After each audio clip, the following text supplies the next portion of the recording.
Hey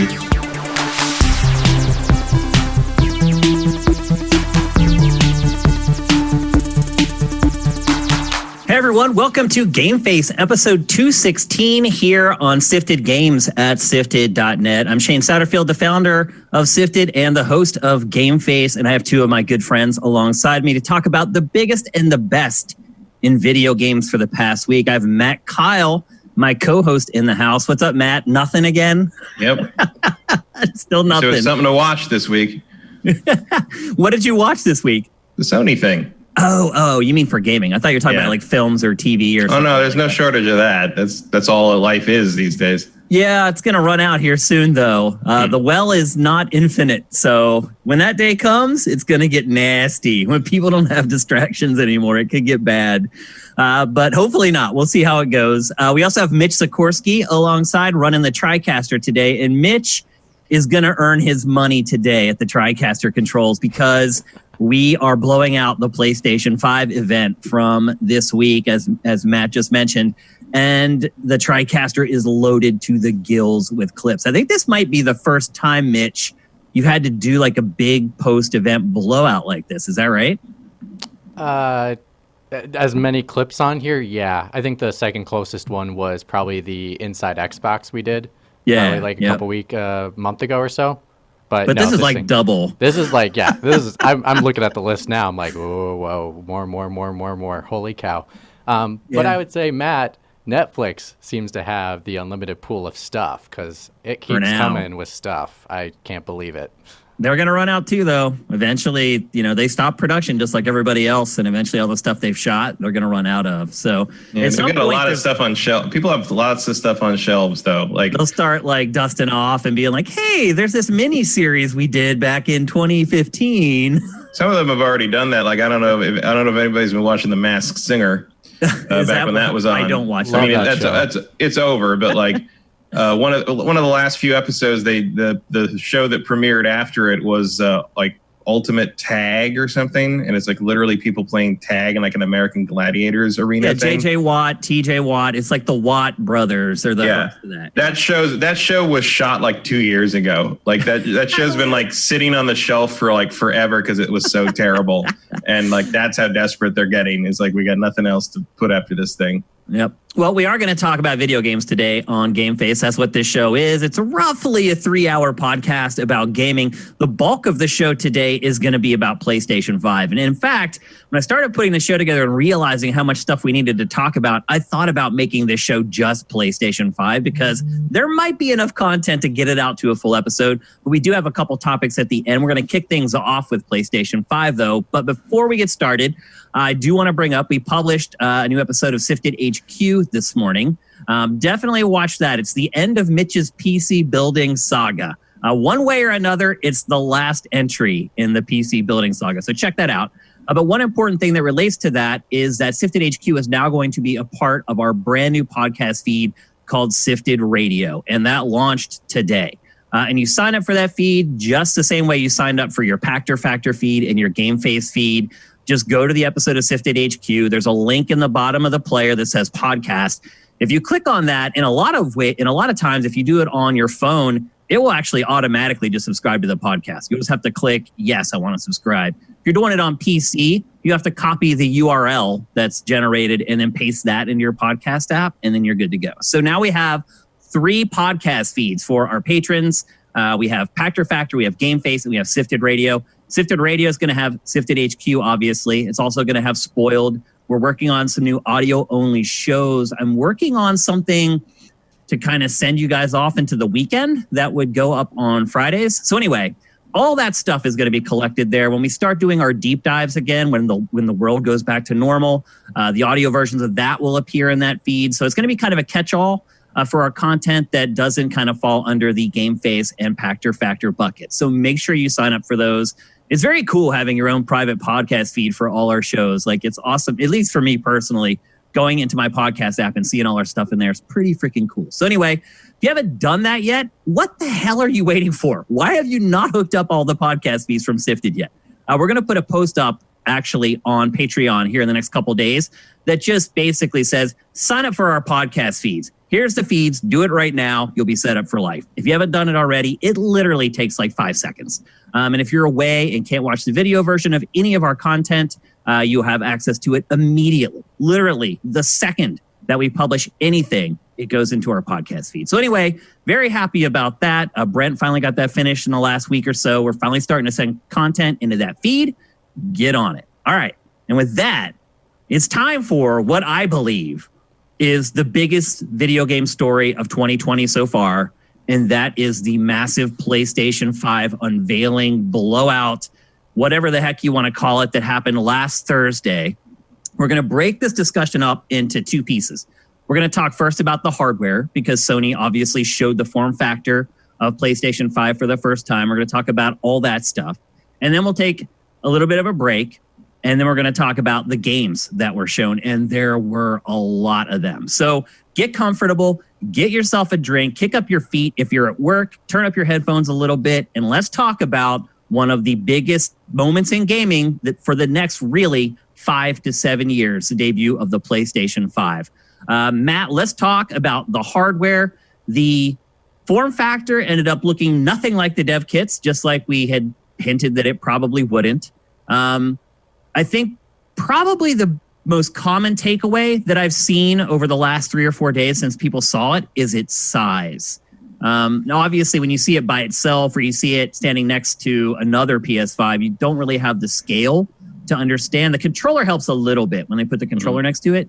But internet detectives have been working on this. They took the measurements of the controller and then extrapolated that to create how tall the console is. And then they made images that stacked them side by side. And based upon that, the PlayStation 5 is way taller than Xbox Series X, and it's wider than the PS3 Fat. Matt, do you care at all about how big this thing is? No. Not at all. Like, I don't even really care what it looks like in the end. I mean, well, we'll get to the aesthetics. But like, as long as it works, I don't care. I have room for the system on the entertainment shelf, and if they do a decent enough job, as they seem to be doing for for backwards compatibility, it can either immediately or eventually replace my PlayStation 4 there. So it wouldn't really be an issue. I may actually end up having to stand it vertically, because I do have a lot of vertical clearance, not so much horizontal. So I guess maybe it's a good thing that both new systems seem to be pushing vertical as sort of their form factor default. Both can be laid on their side, though. We should be clear about that. And it looks like for the PlayStation 5, you need a stand, whether you're standing it vertically or horizontally. Yeah, look, because of the shape of it, I think it doesn't have enough of a flat footprint on its own just to lay sideways.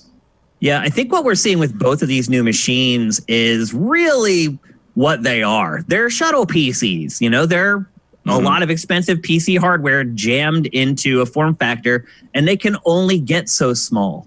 So I think what you're seeing is that you need cooling. Obviously, that's been a huge issue with the PS4 Pro, with the whole jet engine meme and whatnot. I haven't had a ton of problems with that. Some first-party games make my PS4 Pro really loud, but I don't notice the sound on it much. Although it's like things like menus and flash, like maps that use flash as to tend to like make it rev up a lot. I think because there's a frame rate cap problem on some of those things.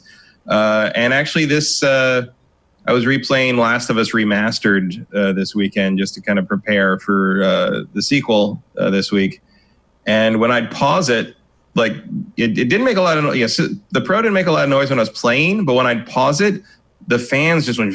That's very common. Like, and so I would have to back. I would have to back out to the menu, like the actual PlayStation 4 menu, to get it to stop doing that. Because otherwise, I'm like, is it gonna blow up or what? Like, so I get, they can get very loud, but they don't get very loud during gameplay for me so much as like weird menu things. Yeah, I don't know what the deal is there. Yeah, I don't know. It hasn't really been a problem for me, but I know that it's a very common complaint that people have with the PS4 and the PS4 Pro. Well, I think it's probably worse if you're like, my setup, it's pretty far. It's like 10 feet away from me, and I'm using a big surround system. Like if you're playing on a smaller setup or you're closer in your bedroom where it's you're absolutely going to hear that thing. Oh, for sure. Absolutely. I don't hear it either. I sit about 9 feet away from my entertainment center, so I hardly ever hear it. But one thing I did read was that the design of the PS5 was built specifically for cooling. So it's something that Sony was aware of, and it's attempting at least to fix it with the PlayStation 5. Personally, the size to me, I think the slots in my entertainment center are big enough. And as long as that's the case, that's really all that matters to me. I hope I don't have to stand it vertically because then it won't fit. They don't really make entertainment centers for consoles that stand vertically. Most of them are kind of rectangular shaped spaces for you to slide your components into. Or I could just get a new one. I probably need a new one anyway. I've had the same one for quite a while now. So the size doesn't really bother me all that much. It is interesting how big consoles are getting now. But it doesn't really affect me. And I don't think most people are going to care all that much once they unwrap it and they're starting to play it and they see what it can do. Let's talk now about the aesthetics of the console. I think when we saw the DualSense controller, I didn't expect the console to carry that motif as overtly as it does, I guess is the way I would put it. I mean, we talked about how it probably would be two-tone the way that the controller is. This certainly isn't what I pictured. No. It's fine. I mean, I did like the one tweet that was going around that showed both this and the Series X and was like, are you getting the mini fridge or the Wi-Fi router? There's all kinds of memes of the PlayStation 5. There's one that makes it look like Tony Stark's house. There's one that makes it look like this museum on an island in Australia. The internet went crazy after they showed it. I mean, it's a goofy look. It's, it's better than it's got more personality, obviously, than kind of the black rhombus that is the PlayStation 4. But it looks like David Cage's idea of a video game system in Detroit become human. It's like, God, what was the game? One of the games that they showed, I can't remember which one it was. It was one of those kind of standard action. It was, one of my friends said, this is like the game. This is like a fake game you make up to have a kid playing in the background of a movie. And that's console. Yeah, and that's what the PlayStation 5 kind of looks like to me. It's like if you were gonna have someone that never played a game before, design the future video game system for your movie that takes place in 2040, you'd get that. Yeah, I don't like it. I don't like the design of it at all, honestly. I like it okay. I don't care what it looks like. I'm gonna that's what I was getting at. It doesn't matter. For 5 minutes, and then I'm gonna play it, and it won't matter. Yeah, I don't care, and it doesn't matter to me. But I do not like the look of it at all. I think it's gonna look dated really quickly. Even looking back at the PS3 Fat, I don't feel like that console has aged particularly well. No, I also just don't like consoles that are curved on the top. I just feel I like to be able to put a thing on top of it, not all the time, but there should be space to put things on things. I don't like the way the Series X looks too much either. They're extremes. You have this total utilitarian console in the Series X, and then you have this piece of art with the PlayStation 5. They couldn't be any further apart in their industrial design. It's really kind of mind-boggling how they went completely different directions with the look of their machines. Yeah, it's just there's just an artlessness to the Series X, and a kind of try hard to the PlayStation 5 that I feel like the Series X to me is like someone just dropping a stack of books in front of me, and the PlayStation 5 reminds me of someone trying to show me how they can whistle with a fart. It's just I'm sure it's it's a very difficult thing, and I can't do it, but do you have to do it in front of me? I just play Spider-Man.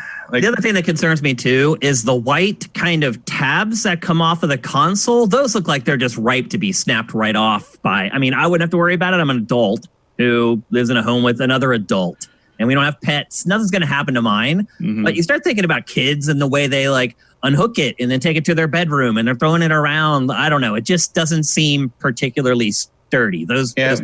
I don't know. I'm sure they're pretty thick. And in the end, they're cosmetic. But the most interesting element of the visual to me is how much the optical drive ruins it. Oh, yeah. So we haven't even talked about that. So the fact that there are two different versions. Before we get to that, though, I want to get Mitch's take on the look of the console. What do you think, Mitch? I'm digging it. Like, first words came out of my mouth was, "This is sick." Like, I'm into this kind of stuff. I like flashy, like in your face, and yeah, I would agree with you, both of you, saying that Xbox is very industrial, which was not very inspiring to look at. This box with the light on the inside kind of made it look cooler, but this just stands out, and I like to have something stand out in a room and go, "Oh, what's that?" That's the thing that's going to appeal to me. And I think that's the reason why some people don't like it is the fact that it's going to be in their living room for the next 6 years and they don't like the look of it. And they're like, what? This thing is going to be sitting there that I don't like to look at for a long time. That's the thing with consoles. You have them for so long. It's not like a vase or something that you're like, yeah, that doesn't really look right. And you put it in another room or something. It doesn't work that way. Yeah, and I would say this console specifically is probably the most divisive in regards to look than I've ever heard in regards to consoles, because it does stand out. And personally, I like the white look. I'm a person that right now I have a white Pixel phone. My laptop's white. My computer's white. My PC is white. So, I like that. Because the material, it doesn't discolor anymore. They know a way to keep it bright and flashy. I hope so. It works for me. Because everything white that I have for gaming is yellow. Everything. There are YouTube channels built on unyellowing old consoles. There's this crazy process that they use with UV lights and some chemical, and you can put it in there for a day, and all the yellow goes away, and it's brand new again. But anyway, I'll be impressed if that doesn't happen, because every white anything I've ever owned gaming related has yellowed eventually. I just pulled out an old Wavebird the other day, and it's literally gold colored. It's oh. Well, a Wavebird's not even white. It's gray. Yeah. There's a little yellowing on the bottom of my Wavebird. I'm looking at it right now. Yep. It happens. It happens to everything. Plastic. So it depends. It's a problem in action figure world. Certainly Jetfire is a problem in Transformers. But it depends where you're storing it. It depends what the air is like. It depends what the quality of the humidity is. It's weird. I have a Ratchet, which is he's an ambulance. The original G1 figure. Yep. It's fine, totally white on the shelf my whole life. And then I packed him away when my mom moved out of her place. I packed them all up in bins and put them in storage. And then I eventually got them when I moved, and so I could display them. And I take out Ratchet. It's only been 2 years. Bright yellow. It happens. Canary yellow. It's just because it was in that thing where it just goes. Well, that wasn't the tipping point. Was that I put it in a closed container that with not air circulating around it or whatever. You compare. I have two Dreamcasts. I have a Japanese one and an American one. The American one is pure white. The Japanese one is turned yellow. I don't know what the difference is. I don't know. They were both in the same box. My Japanese SNES looks literally like it was painted with gold. Super Nintendos and Super Famicoms have are infamous for turning wet weird color. And I think that's probably the same. I bet that's the same gray plastic they use on the Wavebird. Probably. They've probably been using the same plastic compound all this time. Mm-hmm. But personally, I wish at launch I could buy an all black PS5. I just do. I wish I could get an all black. I don't mind all black. I think the black and white is kind of dull to me. That's the thing is I do look at the PS5 and think I bet eventually they will do a color combination that tempts me to buy another one. Maybe. Yeah. I feel blue, I would be tempted to buy one for sure.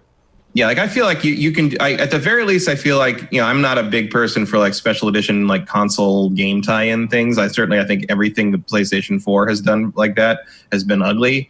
But I bet the PlayStation 5 won't be. I bet they'll get some cool looks out of this system in terms of customizing it for specific tie-ins or bundles or color combinations. And I hope, certainly for the controller, at the very least, I hope they do what Xbox does and let you order a custom-built color controller, because I think there's a lot of possibilities in color choices. The color combos there that you can do. Yeah, it might be cool.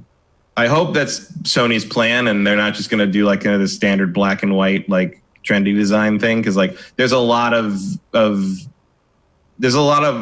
opportunity to milk people for more money by a cool color combination on that, because I think it would look good in a whole bunch of different combinations. Yep, for sure. But I would prefer to just have an all black with an all black controller. It doesn't look like that's going to be an option. So because I'm going to get one at launch, I'm going to be stuck with a console I'm not 1,000%. Yeah. I mean, I bet it will be an option eventually. Yeah, but not. But I can't wait. I can't wait until the color comes out. No. So I'm going to have the white and the black like everyone who takes the plunge on day one. Let's talk a little bit about the other hardware that was shown. They showed, and much to my dismay, a brand new PlayStation HD camera. If you guys remember, one of the things I was hoping was that PlayStation 5 would have a camera built into it because streaming is such a thing now. That is not the case. They are selling a separate camera again. I'm guessing you're probably going to need the camera to use PlayStation VR 2. So I was disappointed to see that. And I think in general, when talking about the hardware, that is really, we know everything other than the price and the launch lineup and the release date and the date. I don't know. It's hard for me to not be a little bit disappointed because there's nothing really special about it. I mean, other than the hardware with the SSD and the GPU and stuff like that, but there's really no special features about it. It's really just another PlayStation that's more powerful. And I was a little bummed about that part of it. But, like you just said, they can make a lot of money selling that HD camera separately. So. Well, also they can make a lot of money selling a cheaper console. That's true. I think you want to take all the accessories you can out of that thing so you can sell it for less money because, the people are speculating on the price. There's a lot of placeholder pre-order prices already. Amazon put up $700 last Thursday. Now that is obviously not the real price. It's just like them covering their ass by picking the price they think is the highest it could possibly be. Right. I'm still sticking to 500. I think they're going to be 500. Maybe the digital one will come with like something extra to make up for the lack of, theoretically. I mean, it's not like the optical drive costs that much. Yeah. It drastically changes the industrial design of the console. It does, and I prefer it without. The discless looks better for sure. But I have used Sony's stuff generally does Blu-ray and 4K playback very well, so I don't think I want one without that. Like. Just because I still do. I'm getting the disc version without a doubt. Well, you are. I knew because you still buy disc games. I don't really buy disc games much unless it's something I really care about, like Yakuza or if Team Eco puts something new out or whatever.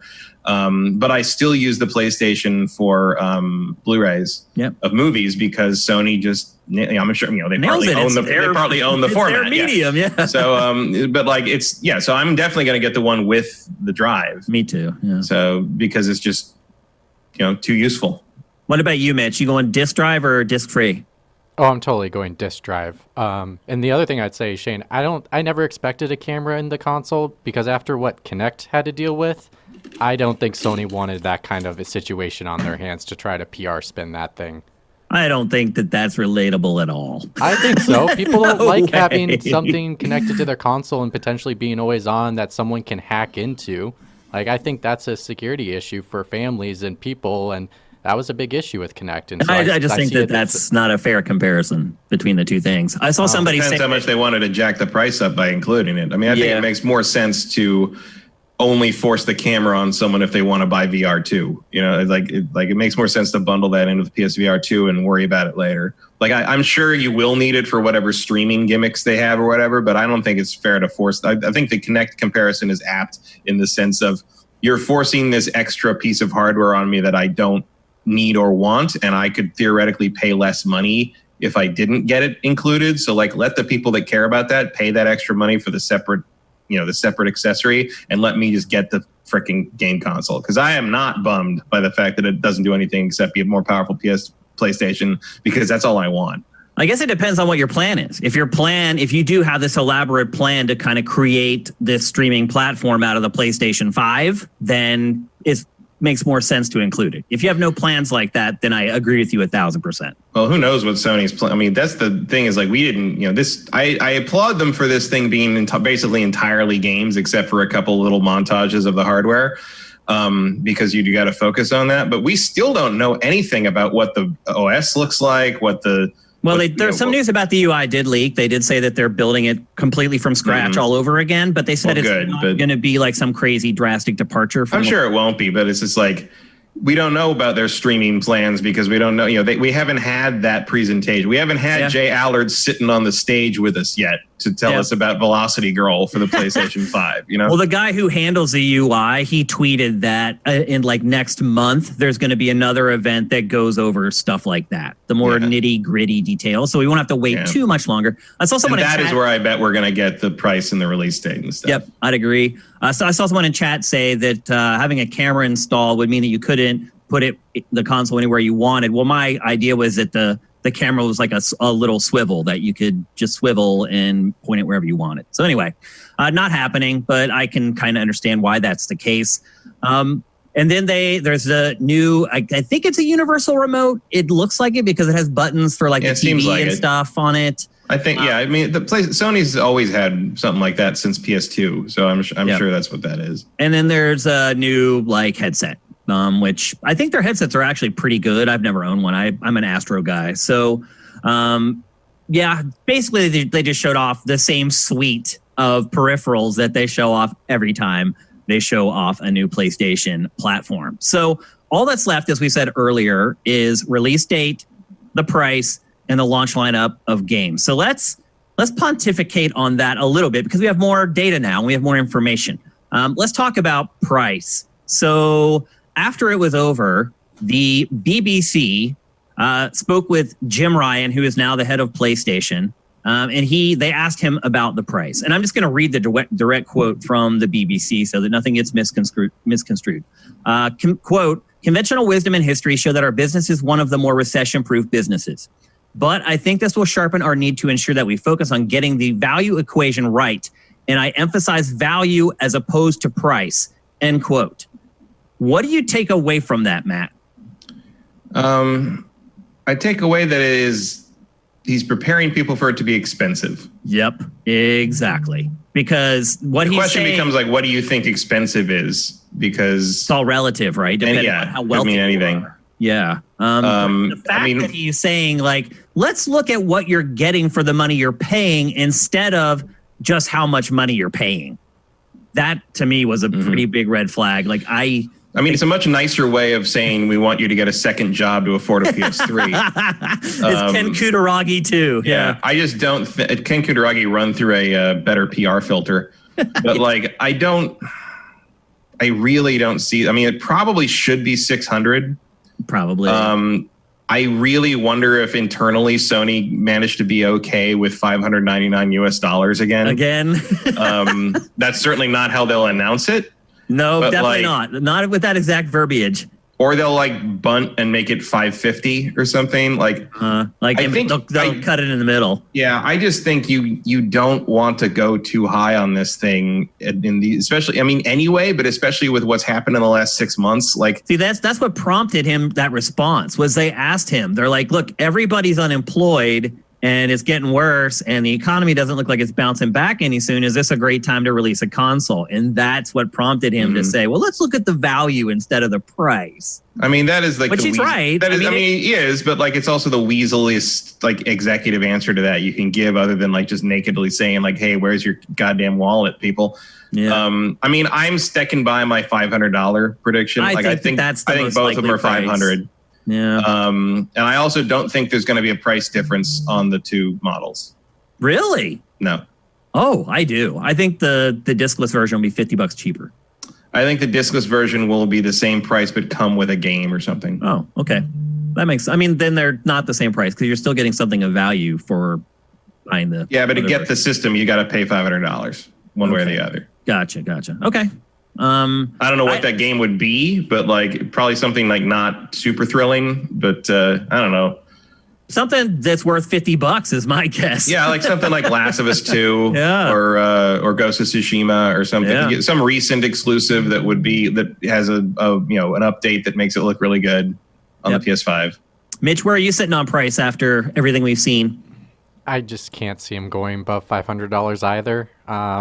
I'm with you, Shane. I think it might be $50 difference if it's going to be discless, just because that's typically how it works. Yeah, precedent has been like that with Microsoft when they've done that. So I don't see them. If it works for Microsoft, Sony as a company, of course, is going to do the same thing. So I don't see them doing that. If they did go at the same price, I think I would agree with Matt in the sense of they would give you a free game. It would be something like The Last of Us or Ghost of Tsushima. They have to do something. They can't just charge you the same. Yeah. It makes no sense. Hardware. Actually, Swanland's saying Astrobot, and I buy that. No, Astro Astrobot is comes already free packed with all in. of it. It's coming free Already? with PS5. Yeah, it's already built in.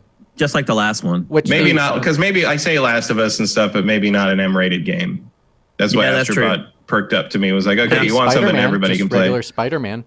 Yeah, it could be the first one. Could be the first Spider-Man. That'd be a good pick. Yeah, And they then get you it could running tie and it looking into good on PS5. tie into the next game that the Lost And Legacy how- version. Build marketing for the sequel. Yeah. Well, whatever it is. For the, But the yeah. spin-off. Yeah. The 1.5. only thing you guys were talking about, I forgot I was going to pitch in and mention, was that actually if you watch the conference that they did, I think they showed off the opening screen when you turn on your PlayStation. They did. Yeah. That's all, though. They just showed like the boot thing. Yeah. I wasn't sure if that was it, but I was going to ask you if you thought that was it, because I thought caught it when I was watching it the first time. If you watch like the hangout that I did with PS5, I was like, oh, there it is. There's the boot for PS5. But that's it. They didn't show the UI after that. It was just that hitting the button and watching it boot up. So, I mean, they could change that still before it releases. So we'll see. But yeah, I think that was the intent with that, was like, hey, we're going to slide this little boot thing in between these two trailers and see if anybody notices. And I did. So yeah, I think it absolutely was. So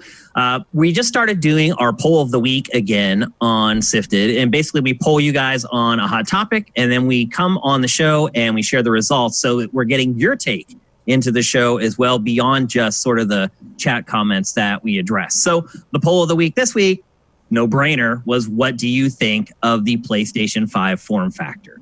And we gave 4 options. There was yay, nay, I think it'll grow on me, and it doesn't matter. So ultimately the results, if you want to bring them up now, Mitch, yay, 42% of respondents, nay, 25% of respondents, I think it'll grow on me, 17%, and it doesn't matter, 16%. So it appears that the vast majority of people do like it. The people who are saying it'll grow on me, and that is what I voted. They're saying that I don't hate it now, and maybe I'll like it more over time. That was my response. And then it doesn't matter, 16%. So I guess you could really cap them in with like, it doesn't bother them that much either. So it appears that the vast majority of sifters are on board with the form factor of the PlayStation 5. It would be interesting to see if we had like a really big poll, like, with like hundreds of thousands of respondents to see what they think. So this obviously isn't crazy scientific, but our users are the hardest of the hardcore. So I think you can get a good idea of what the real hardcore gamers are thinking of it at this point based upon that. So, Matt, when do you think we'll get another color combo for PS5? How long do you think they'll wait? Like a year? Yeah, like a year. Yeah. So if you're waiting for another color combo, you're going to be waiting for a while. But there are a lot of people that do wait until that second or third year to get a console. Yeah, like a year. And I can see like next summer, one of their exclusives gets like a bundle or like a special edition console with it. Like a Horizon console or something like that. Yeah. So which, like, I admit, I might, depending what it looks like, I might be tempted on that one. I have a feeling you might be. So that's PlayStation 5 hardware. It's time to shift towards the games, because as great as the hardware section was, and it was pretty awesome, and they showed us a lot of stuff that we hadn't seen before, the game section was even more astounding, especially when you compare what was shown in this to the big Xbox software blowout that we had just a couple weeks ago. To me, this just kind of dwarfed what we saw for Xbox Series X back in the Inside Xbox event, both in quantity and quality, I would argue. And look, that may have been Microsoft's choice. It didn't show its first-party stuff at that. It's going to do that here in a couple weeks. It didn't even show major third-party stuff. It really didn't. It was an also ran. It was, and I think now in hindsight that may have been a mistake. You're never gonna be able to know what PlayStation's gonna do. So you are kind of shooting in the dark a little bit when you decide you're gonna go first. And Sony clearly really wants Microsoft to go first on the price.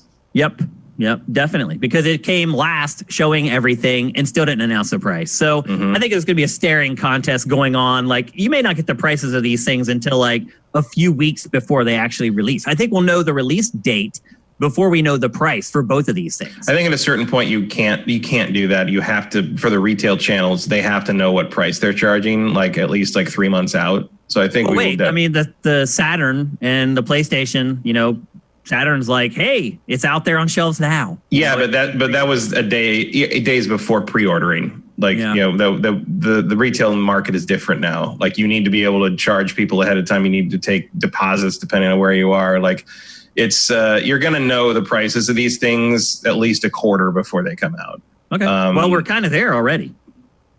Well, no, because October, November is a long way away still. I mean, that's an eternity. That means by July. I mean, November is as far away now as mid-January is from now. Do you think it's going to be about how October, November? Yeah. Think about how long that's been. Think about everything that's happened since mid-January. Well, this is an exception. 2020 is an exception too. But now imagine everything that can happen in that same amount of time between now and then. It's totally true. All right, let's start talking about some of these games. For me personally, I was shocked to see what they led this off with. Despite the fact that it is the best-selling game of all time, I could not believe that they led off with Grand Theft Auto 5. This is the PlayStation 5's big blowout, and they lead off with a game that's over a half-decade old. At first, I was really excited for that brief moment when I saw the Rockstar logo. I was like, oh my God, they about to drop the bomb of GTA stuff. No, your hope when it comes to Rockstar is adorable. Like the instant I saw Rockstar, I'm like, oh, we're starting with GTA 5, huh? Okay, here we go. Yeah, they are never. I mean, I admit I didn't think GTA 5 directly. I thought GTA Online or something. I just figured it was going to be. I thought it was less than what it was. I thought it was going to be like GTA 5's online mode is going to carry forward because that's their cash cow. Yeah. And I was kind of right. I guess they're just bringing the campaign with it because why the fuck not? Why not? Fine. I mean, sure, why not? I mean, I don't need to play that. There, you said who cares? Yeah. I mean, that's why you start off with this. Lead off with it because no one's leaving. It's like that's your.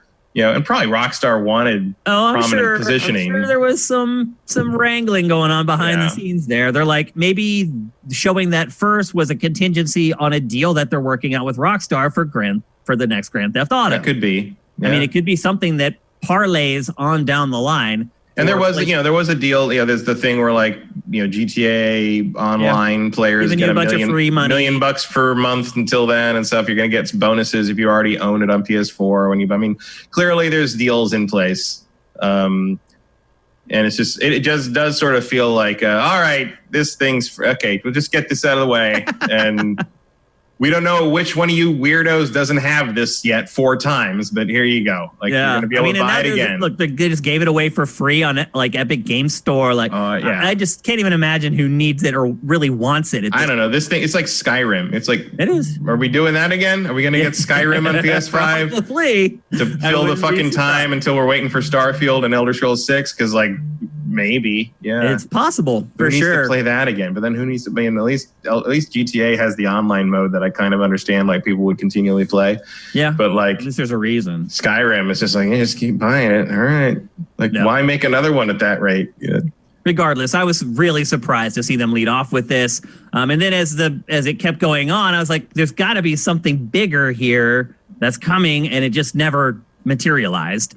And then they moved on to what should have been the game that they led off with, and that was Marvel's Spider-Man Miles Morales.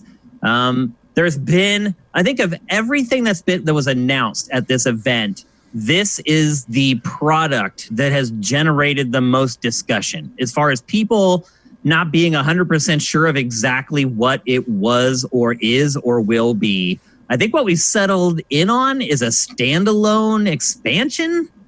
No, it's a game. Yeah, see, I think it's bigger than an expansion. It's not it's a Lost Legacy. But Lost Legacy was only 4 hours. Do you think that's only going to be this long? It could be. I mean, you still got the city. You got plenty of stuff. Basically, you're putting Miles Morales in the city. The city is already built, so you can. I think this game's going to be way bigger than Lost Legacy. Yeah. I mean, yeah, it could be bigger than Lost Legacy, but as a standalone game, it's not like DLC. It's an actual standalone game you have to buy. Yeah, you have to buy it separately. And so is Lost Legacy, but Lost Legacy is a full game. Lost Legacy is 8 hours. It's not like the 15-hour Uncharted campaign, but like they've been working on this Miles Morales game since almost before the first game came out. Yeah, for over 2 years. Yeah. This is, I guarantee you, this is going to be 12, 13, 15 hours, just like the main campaign. If you I think it's going to be just as long as the last game was. Yeah, I don't think there's any reason to think otherwise, and I don't think Insomniac is dumb enough to believe people would want anything otherwise. He has $40, but one of the it's going to be $40, I think. But is that right? Did I make that up? I don't know. I didn't hear that. There was no price announcement. No, we'll see what that costs. And yeah. But I expect it to be a full-fledged game. It's just going to be Spider-Man again with Miles and his powers and whatever happens in this. Yeah. I don't expect it to be some kind of like bite-size anything, because the city's already there, the gameplay's already there. Like all you got, they clearly knew this is where they were going because of how the first game ends. So go for it. Give Miles his own game. Play with it a little bit. Set up Spider-Man 2. For some big thing that it features both of them playable, and like great, like that. Why do you think people jump to that conclusion, Matt? I don't know. I mean, part of it is. It looks like the last game. It doesn't. Well, part of it I think is because that the Sony Europe guy gave the interview to us would have been overnight, where he called it an expansion. And was unclear about stuff, and then Insomniac had to clarify and do all this other. And he was saying in this, I think he compared it to Lost Legacy and something else, and I think it was because I think he meant it in the sense that like it's using the old tech, it's using the first game's engine and the first game's world. It's a Majora's Mask thing, we're reusing the assets. That's actually probably the best analogy. Like Majora's Mask is probably the closest comparison, and like that's what I expect it to be, or even Breath of the Wild 2, frankly, which seems to be doing a very similar thing. Yep. I think all three of us are really excited for this game, though. Obviously, yeah. Oh, the single. I mean, if it wasn't. There's other stuff that I'm interested in, but even if nothing else in the entire show was interesting to me, I'd be buying it day one for this game. Like, it's coming. Is it a launch game, or did they just say fall? It said holiday 2020. Okay, so we don't know that it's going to be there day one, but my guess is it will be. Like, I think the 2020 release date stuff was vague on this specifically because they didn't want to say the console's release date. So. Yeah. My guess is this is their big launch game. I don't see any reason to bring this out like a few weeks after the system. Like if it's going to be out for holiday, I'd say this has to be out the day the system's out. Okay. Next up, Gran Turismo 7. It's funny because it wasn't that Gran Turismo 7 even really leaked. There wasn't a bunch of leaks around it. It was just common sense that this game was probably going to be shown. And it was. The trailer ended up being pretty long. I was pretty surprised. Most of the trailers in this are like when you chop out like the title card at the beginning and the title card at the end, with that, which is what we do for B-roll for GameFace. Most of the B-roll clips are like 45 seconds to like a minute. This was longer. Matt, do you see a big appreciable difference with Gran Turismo 7 versus Gran Turismo Sport? I mean, I'm not super familiar with Sport, but I've seen like videos and GIFs of it and stuff where like there's a couple of, you set the time of day right, you set the car right, you set the lighting right. It's real hard to tell it's not real footage, and like, so I don't know how much more improvement you can make on visually on GT. I mean, I'm sure clearly the ray tracing's in place and they've probably got more polygons, but you're basically just putting another coat of varnish on the thing at this point. It looks really good. The last one looked really good. The one shot of the garage kind of blew my doors off.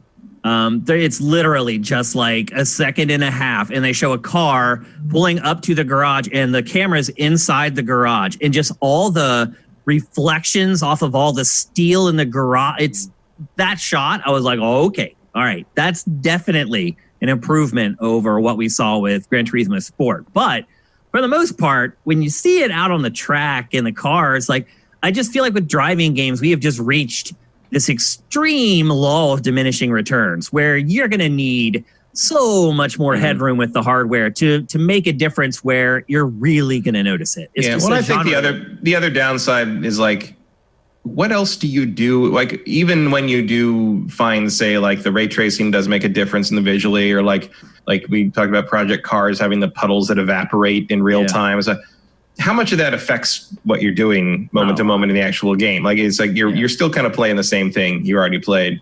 And if you're like one of the hardcore sim people who has like the wheel and the shifter and the whole setup, like that's going to make a difference. That's going to be a big difference, obviously. Sure. But if a casual player like me who just like plays with the controller and like sort of like dabbles around it and plays a little bit and wishes he was playing Forza Horizon, like it wasn't an exciting thing to see to me beyond like, oh, that's cool that it can look like that like you can. It's a nice little like visual demo, but like.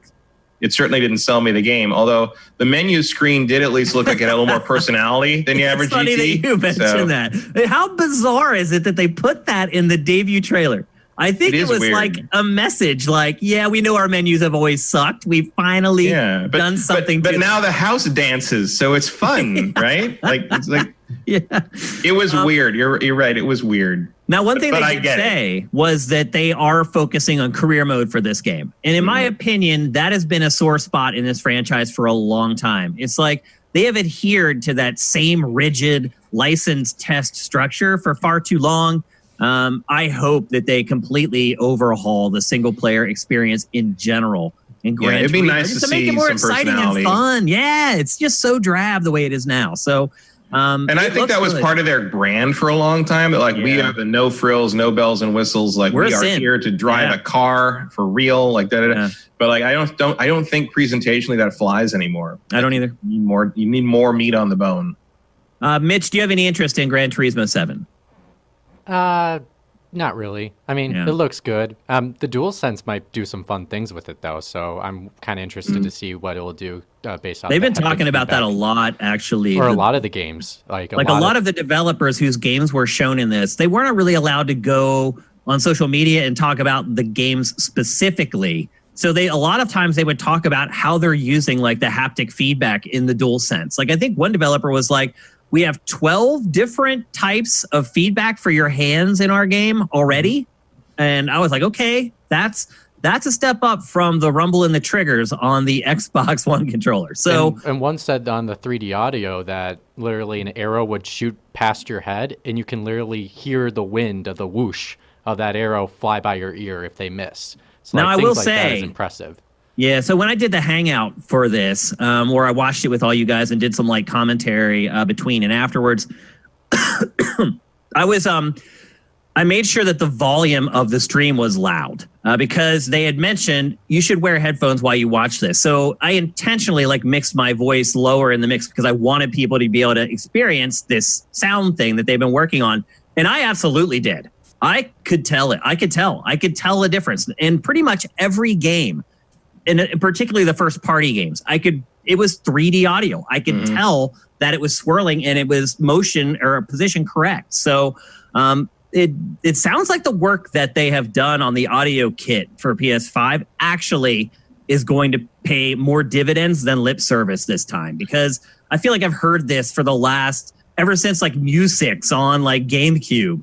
And then you play the games, you're like, I don't really see any difference. This time I am already seeing a difference through like streams. So it does appear that the work that they've been doing is going to pay off in some way with better audio in general. And you're right, for games like Gran Turismo, I think it gets weighted a little heavier, in all honesty. So yeah, I think good call there. I think Mitch's answer is the answer I've heard constantly when people get asked about GT recently. And I think that's what they should call the game. Gran Turismo. That's kind of where it's at this point. Next up. In my opinion, the most impressive video game I've ever seen with my own two eyes. And this is not hyperbole. This is just me being honest. Ratchet and Clank Rift Apart. By the way. What'd you say? Called it, by the way. Called what? I said last week Ratchet and Clank would show up, and it did. So I'm super happy about that. Yeah, Mitch and I both did get what we wanted from Insomniac. You both did. This presentation. Yeah, you got both. They gave you both games. This, to me, was the first game that I've laid my eyes on where I was like, okay, that's next gen. And And there's a game that comes a little later on that we'll talk about here in a bit that kind of did the same thing, but not to the same extent that this game did. Because you're seeing what they've been talking about in action. The SSD. You see what it's going to do. It allows this game to basically just warp you from one gigantic world to another in the blink of an eye. And there's no loading, there's no draw in or pop up. You go through that warp gate and it's just there. It's mind boggling how they did that. They never could have done that without an SSD drive. And then you just start talking about just what the game looks like. My jaw just dropped the whole time. Like if you look at the reaction of it, like I couldn't even hardly talk.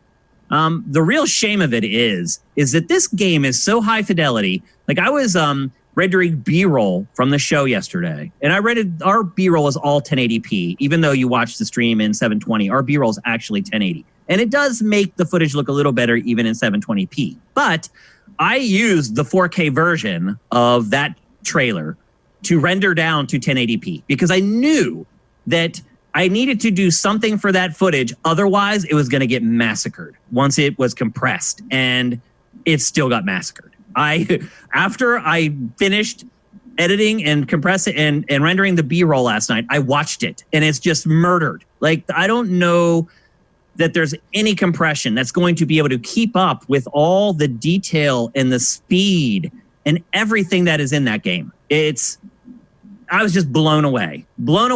I was like, take my money. That's when I realized that what we're going to spend for these consoles, likely $500, my guess, is going to be worth it.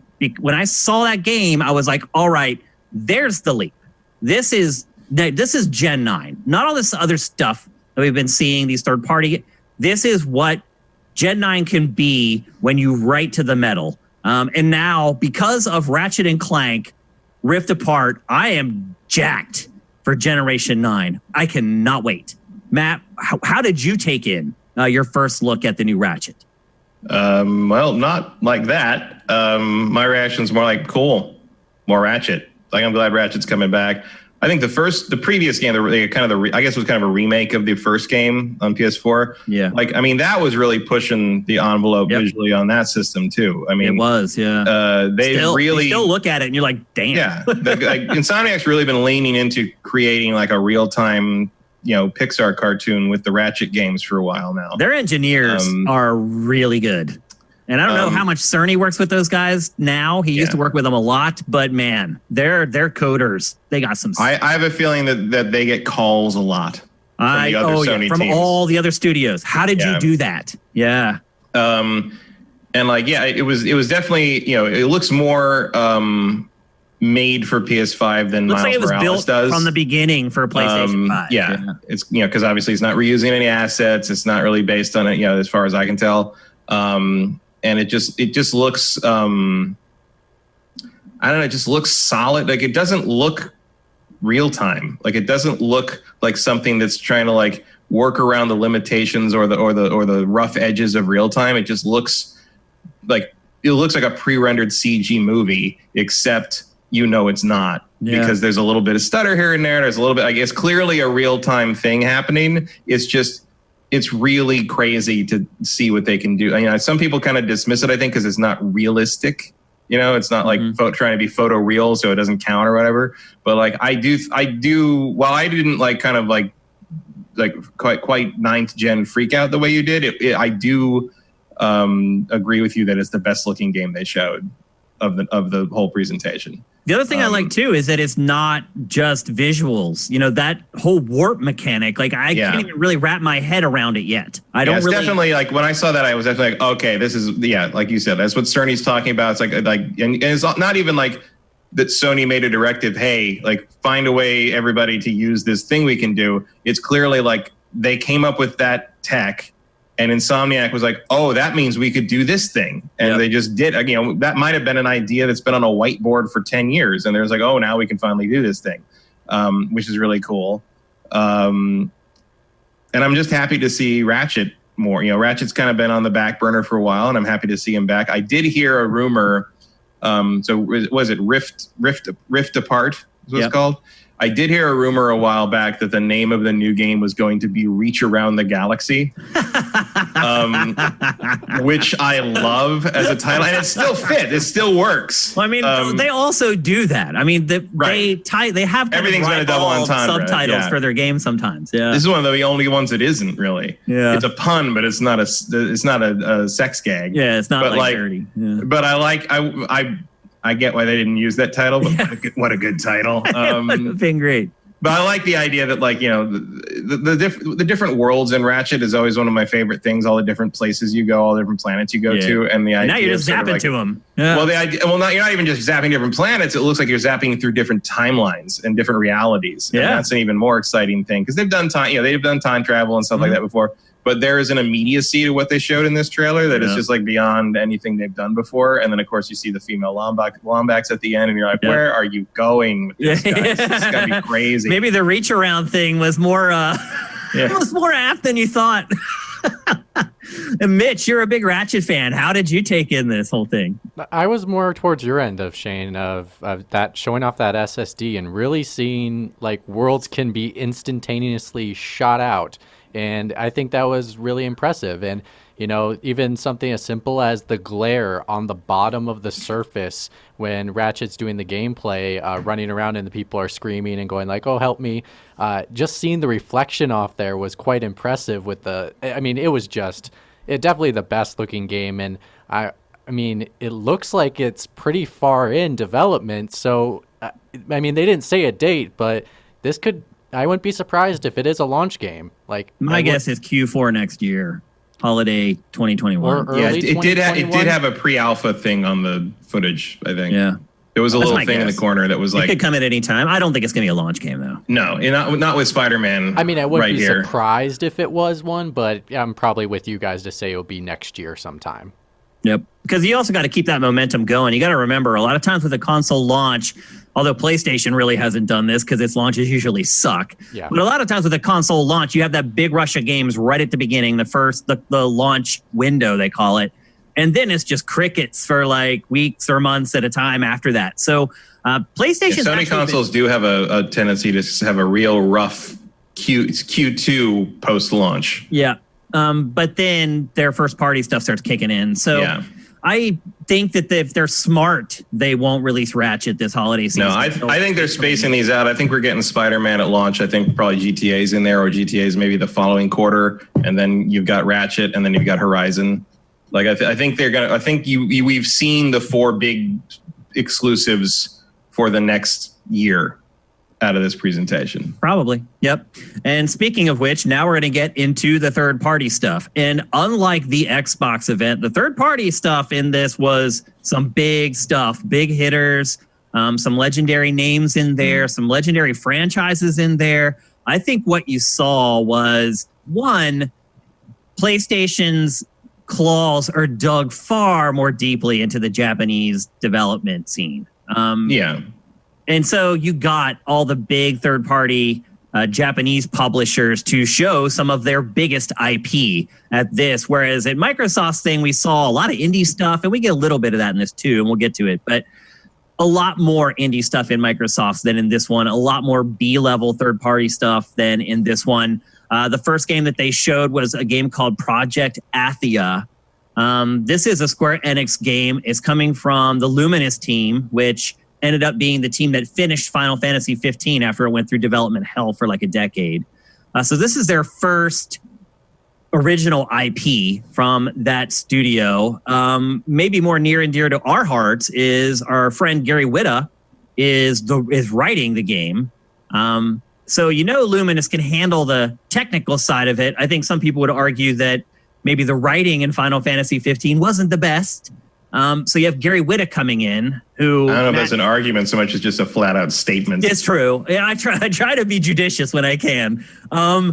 So there's a huge upgrade as far as the writing is concerned. The other thing, too, is that it's being written by a Western writer instead of a Japanese writer. So almost guaranteed to not have quite so many anime grunts. Yeah, and Gary Whitta is not some nobody. He's written some huge stuff for some properties that are very near and dear to fans' hearts. So That to me is a great combo. The Final Fantasy team working with Gary Whitta. I think that's a match made in heaven. The one thing I don't like is I hate it when Square announces things as project whatever, because it means you're not seeing it for a very long time. Yep. And it also means eventually we're going to have to change the title of the game on Sifted, and we're going to lose all the SEO juice from the old title. Just thinking that new title's not going to make any damn sense. It'll have like no relation to the project whatever. Mitch, what did you think of Athia? For a person that liked Final Fantasy 15, I definitely am interested in this one. And they only gave us like 30 seconds of that game. It wasn't a lot in there. Yeah, really short. I think the character stands out, though. I think her look stands out, and I'm usually a fan of strong female characters, and so I think this is one of them. And for me, it's a fantasy world, and looks like it's got a mix of Earth and magic, and I'm all in. It looks like fun. I'm definitely going to pick. I would definitely pick Final Fantasy 15 as one of the worst games of this generation. But I'm not going to blame this team for that. I don't think they were that cleaning was their up problem. A mess. Yeah, they were mopping the floor as best they could. So I'm interested to see what they do when they're not hamstrung by half a decade of errors and Nomura no not knowing what he's excuses now, doing. though. No excuses. No, now all for all the marbles. Put up or shut Gary, up time. Yep, with their new studio. And I'm guessing we don't see this game until 2022 at the earliest. Something like that. About that. That sounds right. We'll probably end up showing this same trailer on GameFace another 100 times before we ever get a new one, is my point. At least twice next year, and where are they now? Yeah, exactly. Segments. What happened to this game? Next up, Stray. Now, this game, I feel like, has generated, outside of the big kind of 3 or 4 first-party games, I feel like this game has kind of generated some of the most discussion, and probably because it stars a cute cat. It is, I'm calling it an alley cat sim. I don't know if that's completely fair to the game. We haven't got a ton of details about it, but you play as a cat in this game. Great trailer, I would also add. The little meow at the end was a nice touch, and something that will probably be used in sound ups and edits for a long time to come. What was your take on this, Matt? This is when I started to realize that, okay, this isn't just going to be about Sony's first-party stuff, and it's not even going to just be about big third-party stuff. There's going to be some indie stuff in this presentation. Yeah, I like it. It looks cool. I like cats, so obviously a street cat wandering around solving mysteries with a backpack on is an appealing idea. It is also on PS4 apparently. Yeah. So it's not super built for PS5, but I like the soaked in neon look. It's coming to PC as well. Stray is. But I like the look of it. I don't know if I'll get it on PS5. Might be a PC purchase, and we'll see. But I don't know. Is it Blue 12? Is that who's doing I had never heard of that studio. Neither have I. I don't know what their pedigree. Pedigree sounds like a pun with this, but I'm not. Yeah, they weren't in our database. So when I added this game, that was a new developer added to our database, and we have thousands of developers on Sifted already, and it's very rare that we come across one that we haven't put into the site already. So, yeah, it may be their first game. Yeah, well, I'm interested. You got my attention. It's also a nice looking cat. I like the it looks like I like that the cat is not stylized. I like that it's just sort of like a realistic looking cat. Yeah. And it's also an orange cat, and orange cats are great. Mitch, any take on this? I I guess not. I was kind of meh on it, Put it in the Gran Turismo box. The setting was kind of interesting that there's no humans, because it said "R rest in peace humans" on the back.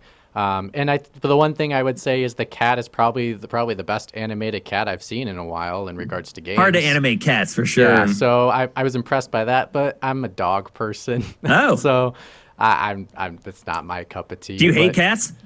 No, I don't hate them. It's just I grew up with dogs and then raised wolves when I was a kid, so it was just I've always been a dog You guy. probably didn't have too many cats around then, because we had one cat named Schnookums when I was a child, but unfortunately it died. So the wolves ate the cat. Your parents just didn't tell you what really happened, Mitch. Oh, no, I hate to break it to you live here on GameFace, but your wolves ate the cat. Well, actually, you're kind of close. So my parents lied to me for a long time about what happened to the cat. And my sister regretted, and she hated me for a long time because they said I let the cat out and it died in a river, and that wasn't the case. So I lived with that lie for 15 years. They waited until I was 15 to tell me the truth about that. It was ridiculous. All right, let's move on. Let's talk next about Returnal. We are big fans of Housemarque, at least we used to be. They're developers of games like Resogun. They have a very unique art style that they have used in many of their games that they call voxels. The new game, though, is kind of like Groundhog Day on Mars. That's the way I've been describing it. It's a side-scrolling shooter, kind of. The camera moves, but most of the gameplay takes place on a 2D plane. So we're calling it a side-scrolling shooter. But it's very cinematic. And basically what happens is every time you die, the world changes. And then you basically are reborn and you go at it again. There's another game later on that has a very similar concept. So I was calling the press conference like the Groundhog Day presser or whatever.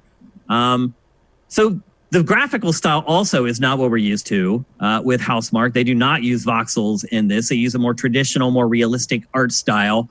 Matt, how they are still using the bullet hell angle. Yeah. To some, like you can tell it's their pedigree to some degree, even though they're not using the voxels. Like, yep. The gameplay looks Housemarque-y in terms of kind of what they're throwing at you. Now, my concern is that when Housemarque has strayed away from its bread and butter, its games haven't been especially great. In fact, it made a statement, about a year and a half ago, 2 years ago, saying that it was, in fact, going to move away from what people knew it for. And then its next game came out and it tanked, and we were like, what are they going to do now? They bailed on what they were good at, and now... I actually forgot what their next game was. Yeah, because it was that bad. It was terrible. So they said that after Nex Machina, which was great. Yep. And then the next game came out, and it was. I can't remember what that next game was. Yeah, I can't. I can look it up on the site or whatever. But anyway, how do you feel about this, Matt? Do you wish maybe they had gone back to create games like their old style, or do you feel like what you've seen is that? No, I mean, I think it's fine. Like, I don't think any developer should be locked into doing the same thing over and over again if they don't want to. Because otherwise you end up like Guerrilla having to make 5 Killzone games, and then we could have had Horizon sooner if they hadn't been locked into that. Maybe what if we had Horizon as a launch title instead of Killzone Shadowfall? Right. But I like the premise is interesting. Like weird mystery space stuff is cool. I'm interested. I watched the whole thing and was like, oh, I wonder what this is going to be, and not just from Housemarque, but because the idea is interesting. The concept's interesting. Yep. And I recognize the bullet hell angle to it and the elements to it. So maybe they are kind of going back to their bread and butter to some degree. I just hope they really change the world every time, because I don't want to play a game where they move one platform every time you die. I don't want to have to keep playing the same section of the game over and over and over and over again. I hope that what they're saying about the world changing every time you die, 1 is true and 2 is drastic. Yeah, I mean, it's a good question. And I don't know if we know if they're using procedural on this or if it's going to be I don't know. Like they show a lot of different looking places. They do, yeah. But if you're going to die a lot, who knows what that's going to be? I mean, it's clearly kind of it's clearly like a roguelike kind of approach. A lot of times I do find that irritating because. Me too. You're doing the same thing over and over again, and a lot of times the thing you're doing over again is not particularly different from, your first 5 attempts. Yeah. Yeah. So if they can find a way to make the environments change drastically, that might solve that problem for me. So that's one of the reasons that's interesting. Yeah. I'm definitely interested for sure. But I'm also interested in that it's the main character is unorthodox. It's an older woman. Yeah. Which you don't see that in games ever really. Yeah. It's sort of like how that the American version of Nier had an old man as the main character, and then the remaster is not even going to use them. They're going to use the young hot brother guy from the Japanese version. But so I like that. I like that they're kind of going unorthodox with that. They're also reminded me a little bit of that game. I think it was Echo, where the woman keeps getting killed by her own clones. Yeah, in a weird space station mansion. Yeah, place. I can see where you draw those comparisons for sure. So I don't know. It does seem to be a little influenced by Event Horizon, and I was just gonna say that. That's funny. That's exactly what I was gonna say when you finished talking. Mitch, what do you think of Returnal? I like the movie Live, Die, Repeat with Tom Cruise. And I think wasn't that called something else when it was in the theater, and then they changed it to it's still called Edge of Tomorrow. It's called but Edge of Tomorrow, but they stuck Live, Die, Repeat was sort of a tagline that they made really, really, really prominent on the home video releases to try to get across to people like what it was about. Because Edge of Tomorrow is a really generic title that tells you nothing. It is, yeah, so sure. I like the thought and the story plot of doing that, and then matching it with like the aesthetic looks completely different. They showed one shot of her walking up a staircase and it looks one way, but then looking up the same staircase is just slightly different colors. Vegetation's grown in certain areas. So I think there's elements there that can make it fresh and make it interesting. And I agree with Matt. Having trying to approach it from an older woman's perspective would be interesting because that never happens. Seintyke is saying the main character is Brienne of Tarth from Game of Thrones. It does sound like her. I could see that. Yeah, I can too. Okay, next up, the return of Sackboy. Not the way that we thought. It's not a new Little Big Planet game. It is a 3D platformer, although I use 3D loosely. It's almost like one of those hybrid ones like Super Mario 3D World for Wii U. But we'll just say 3D platformer for the sake of discussion at this point, starring Sackboy. You can play with 3 other characters at once, so 4 people can play the game together. The one thing I have not quite figured out yet is if there is any sort of building elements in the game, or if it's just all pre-built and you just play it. I looked around on the internet. I could not find any information on it. What do you guys think? My impression on it is that it's pre-built. I think this is just a platformer starring Sackboy. Same. Yeah. I think so. That was well. my first impression of it. But then I started thinking about it. I'm like, it's not called LBP. So maybe that's why they can get away with not including the most important element of Little Big Planet, really. I would argue that with Dreams in the mix, Little Big Planet doesn't need to be a thing anymore. I don't think do you think we'll ever see another Little Big Planet? I don't think we should see this, frankly. I don't know. I mean, Little Big Planet is not going to be a thing. Sony can stop trying to make fetch happen on this one. Yeah. This was probably my least interesting game in the presentation, in all honesty. It's up there. As far as my interest level, it was probably the lowest. The next one is the lowest for me. Okay. But actually, you're right. This is there. That is a coin flip. You're right. The next one, it's a tough call. But look, they need games for kids on PlayStation 5 as well. Yeah. And so I understand why they're doing I also would say that with Astrobot in the mix in this presentation, just completely redundant. Why would I want to play this when Astrobot is in play? It's being developed by Sumo Digital. They do good stuff. They get their game on, man. They're kind of turning into Don't Nod. You're like, how do they get all this stuff done? It's pretty impressive. They're also a go-to, if you need a racing or driving section in a game that is not otherwise using vehicles, they will just do, they did all the driving. That right in there for you. Yeah. Did all the driving and stuff in Disney Infinity and all that. They're really good at that. Yep. The other thing, too, is that Sumo Digital actually developed Little Big Planet 3. So they obviously have worked with the IP before. They're familiar with the characters and the universe and the lore and all that kind of stuff. So they should do a good job on it. It's just not all that interesting. I mean, I would be not super against the idea of a Sackboy game with you can make it into a decent, tightly controlling platform. But I still see the floaty weirdness of Little Big Planet in the footage for this game. And I just don't want to stay the hell away from it. I don't care. I agree. Okay, next up, Matt already hinted that this one's a bit of a disappointment. Next up is Destruction All-Stars, a destruction derby game with a cross with a hero shooter. It's a destruction derby game with over the top bombastic characters, like every game these days. And they're gonna try to sell you cosmetics and skins and all that crap. When I first saw it, I was like, I wonder if this is an homage to Destruction Derby that launched with the first PlayStation. If they're because it's not that the game itself exists, but the fact that they showed it in this presentation. This trailer came on, and as I've been watching it, I'm like, why? Why is this here? Why is this B-level? This was the part of this presser that reminded me of Microsoft's presser.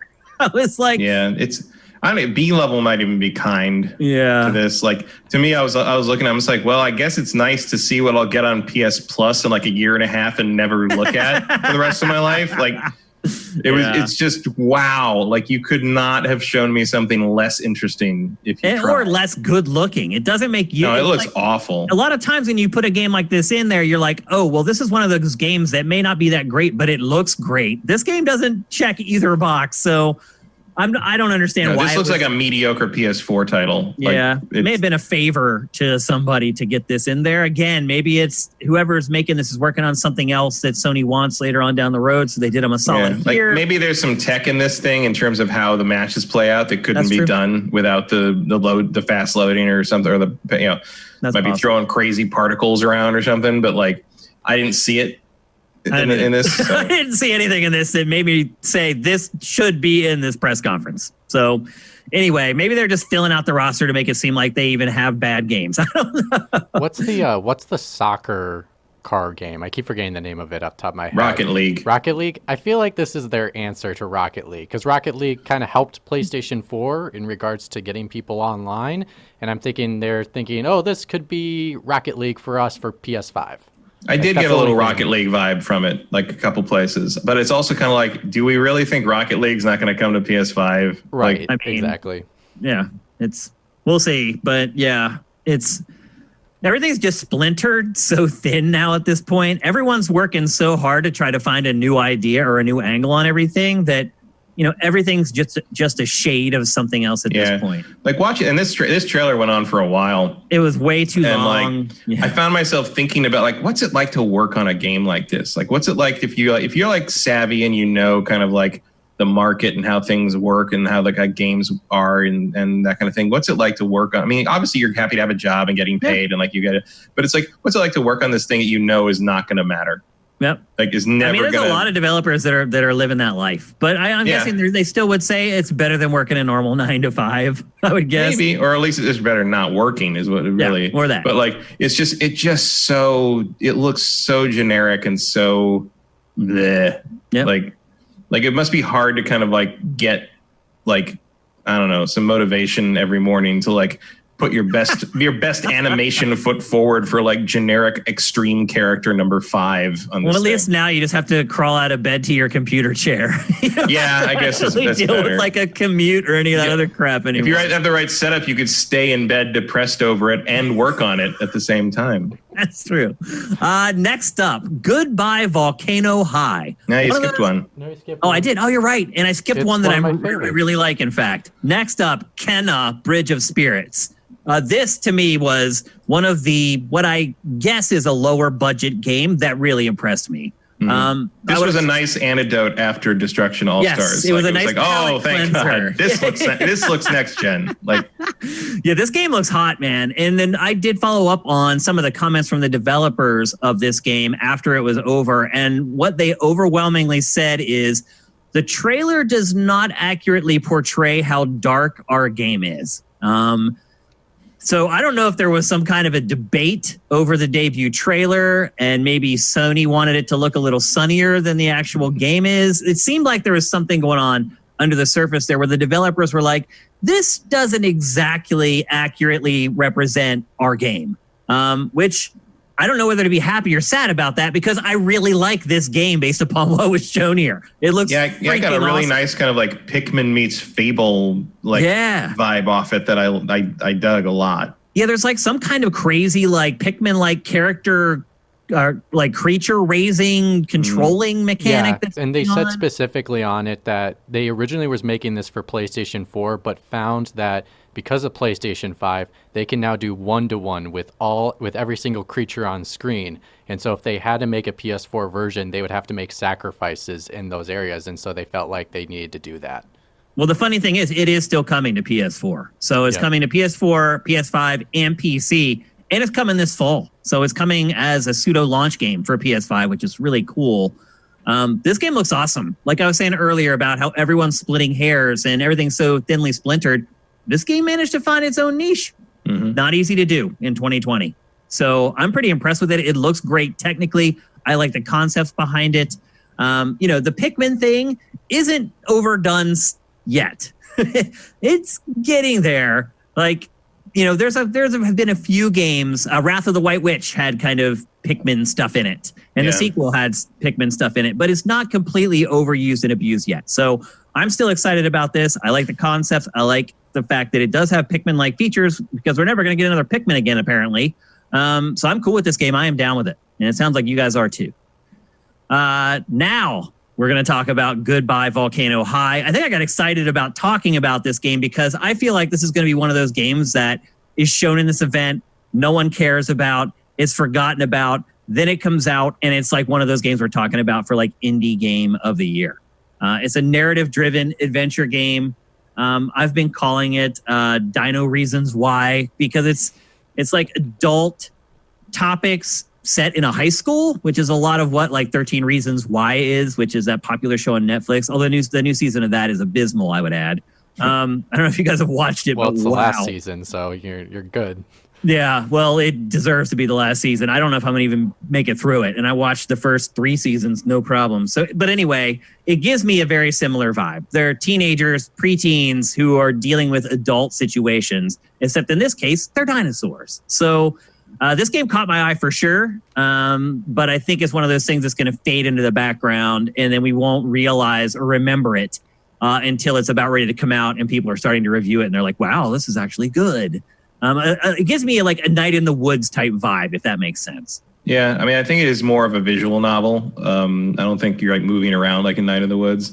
We'll see. I'm pretty sure the end is just going to be the asteroid hitting. Like, probably. They do hint. There's a little hint of an asteroid near the end of the trailer. It's fun. There's something about the art that I wish was a little more solid. Like it just felt. It feels a little sketchy. Yep. You know, like it may be intentional, but if it is, that doesn't mean I have to like it. But it's hard. You know, I bought the that Itch.io bundle, the Racial Justice bundle that has like 1,500 games in it, and went through like kind of pull out like 100 good ones or whatever, because they're not. And there's a lot of them where it's like, you know, they've got this isn't that bad, but there's like you see those indie games that are like trying to do like the anime style, and it's like drawn by someone who like kind of knows what they're trying to replicate, but they don't know how to shade anything. And it's just like a lot of games on Steam is what you're talking about. Happens a lot. One dude in a bedroom working on something for. And part of me just sort of like, it looks like 80% good, but I hope they do another pass or two on some of the visuals on this. Mitch, do you like narrative-driven games? Yeah, usually one of the key elements for me in a game is narrative. Like I think that's always usually sometimes the driving force for me to get through a game. So I do. This one was kind of meh for me. You know, I'm kind of done with high school, so don't really want to go back. So I'm kind of just waiting to see what it is. But it wasn't as interesting as I thought it would be. Okay. Next up, Ghostwire Tokyo. This is a Bethesda game that was shown at E3 last year. It's being created by Tango Works, the team behind The Evil Within. This game was actually not being developed by Mikami for a long time. If you remember, when they debuted this show, they had a young woman come out on stage and show the game off. That young woman left Tango Works at the end of 2019. There's no word on why she left or what happened, but she was the lead producer on this game. So this game lost its lead developer, and now rumors are saying that Mikami is working on it, which, hey, that's fine by me. But my guess on that would be because she became such a meme phenomenon that someone probably offered her a better job. Yeah, the last thing I read about her was that she was interviewing with Myriad Studios. But no, it doesn't appear that she's been hired yet. She could have been, and they just didn't put out a press release. But anyway, so this game has undergone a little bit of development turmoil under the hood. But it doesn't appear in the trailer, because the trailer, I think, looks pretty freaking awesome. No? You guys aren't into it? Well, okay. Matt, you can go. Go first. ahead, Mitch. Oh, okay. So, you know, I think visually, like aesthetic, it looks good, but technically, it looks really bad for like a PlayStation 5 game. Like the first shot of the drawback of the city looks really. No detail. Okay, let me preface this by saying that I did not look at this game as if it was a PlayStation 5 game at all, which is probably a mistake on my part. I always looked at it like this is a last gen game because I knew it was originally announced for last gen. So But it's I at guess the in that PlayStation regard, 5 you're right. conference, No, you're right. I should have looked at it that way. I didn't though. I Yeah. looked at it like that's a good looking PS4 game. So I can understand where you guys would say that. Yeah, so is that, and then I think it was just I didn't think it was going to go first person. Like that was just a big surprise, and for something that does combat, I don't know if it's going to work for me. Like I don't know, but it is cool. Like it looks cool. Like the elements are there, and it can convince me. But at the first showing, I was really shocked on how bad it looked. Mm-hmm. It's also like, I know it's probably coincidental because the movie is fairly recent, but like it felt real derivative of a horror movie called 9. I know that movie. I mean, I think Omikami's work is derivative. Yeah, I mean, yeah, that's be true. Honest. But it's like a lot of times his stuff is derivative of like a genre. That's this true. feels derivative of a specific film, which is a little weird. And if you haven't seen 9, go see it. It's good. It's like, good. You know, if you like that trailer, certainly you should go watch 9. Yeah. My thing is like, and I didn't dislike the Evil Within games. It's just like, I feel like Mikami's like kind of hit a plateau and it's not going to get any better. And he seems to have run out of ideas. And like I couldn't get a huge sense of how this is going to play or whatever, but like I don't know, it just like I like the urban setting. I like kind of the idea of all these like weird yokai and like in the city, ghosts in the city. Yeah, ghosts in the city, like kind of the urban fantasy, urban legend stuff, like combined very with Japanese, kind of traditional Japanese folklore things. Like you can see like a bunch of classic Japanese myth monsters sort of showing up, but like I don't know, I have visions of just kind of like Persona style talkie sequences that last forever, and like kind of like, you know, walking through empty zones to find a glowing spot that gives you an item, and kind of like, you know, I just don't have any confidence in this being anything special. I guess beyond, like, I would buy the art book. I don't know if I want to buy the game. Interesting. Yeah, I agree. I'd be similar with that. So Vincent just posted in chat that the game is now next gen exclusive. They're not even going to release it for Gen 8. It's a PlayStation 5 timed exclusive. Yeah, that's bad. Interesting. PS5 really and bad. PC. So PlayStation 5 first, and then it'll come to PC later. Actually, surprisingly, Sony pulled up a bunch of Bethesda stuff and has a couple timed exclusives that I was surprised by, because I thought this was coming to Xbox. It was multi-platform initially when it was announced a year ago or whatever. So they've worked out some kind of a deal with PlayStation, and they've worked out a deal with Bethesda to probably smart. Like Bethesda doesn't need another flop. They can't make money back on. Yeah, I mean, and there's a couple games from them in this presentation that you're like, I hope you got a good deal for that, because otherwise, I don't think this is going to go too well for you. Yep. Up next, a game that when I saw it, the first thing I said to myself was, Matt, this will maybe Matt's favorite game in the presentation, and that is Jet: The Far Shore. I am pretty flummoxed on what this game is. It was undoubtedly the strangest trailer of the presentation. But I don't agree with that. But the one thing we haven't gotten to the strangest. My pick for strangest trailer. Okay, yet. There is one other one. Yeah. Okay, that we're probably thinking about the same one. Actually, I think we are thinking about too. Yeah. So maybe you're right. This was the second strangest trailer. But one thing I did take away from it was exploration in a spaceship, and that is one thing that I know Matthew Kyle loves a lot. So what is your take on this, Matt? Actually, hang on. Let me look this. Like, I guess am I thinking about a different game here? Maybe. This is the one with the weird butler and stuff, or is that a different thing? I think that's a different game. What's the one? Is that coming up? Yeah. So this is the foibles of not being able to see the B-roll. Oh, so this I one can't see the basically B-roll. It's like a very. It doesn't show very much. It just shows you going up into space, starting from the ground. And it's like monochromatic. Yeah, the whole trailer is like gray and 7, brown. 8, 9, and it doesn't. And they show tell these you anything, weird really. like obelisks. And Okay, yeah, I just looked it up now. I see. Yeah, I am curious, I guess I would say. It's really weird. The characters are strange. Like I really can't wrap my head around exactly what it was. Like when we created the game, on Sifted. Like, I had problems trying to figure out what genres to classify it as and what genres to tag it Right, to. now I remember it. Yeah. I mean, yeah, any space stuff kind of gets my attention, but this is a little drab for my taste. Like we want to get dystopian, maybe is a good way to get my describe it. excitement. Well, there's no topia, really. Yeah, I guess It's you just have to sort have of- a utopia before it can be dystopian. Yeah. It's just weird. It doesn't explain anything, which is the strangest thing, and it's coming this year, isn't it?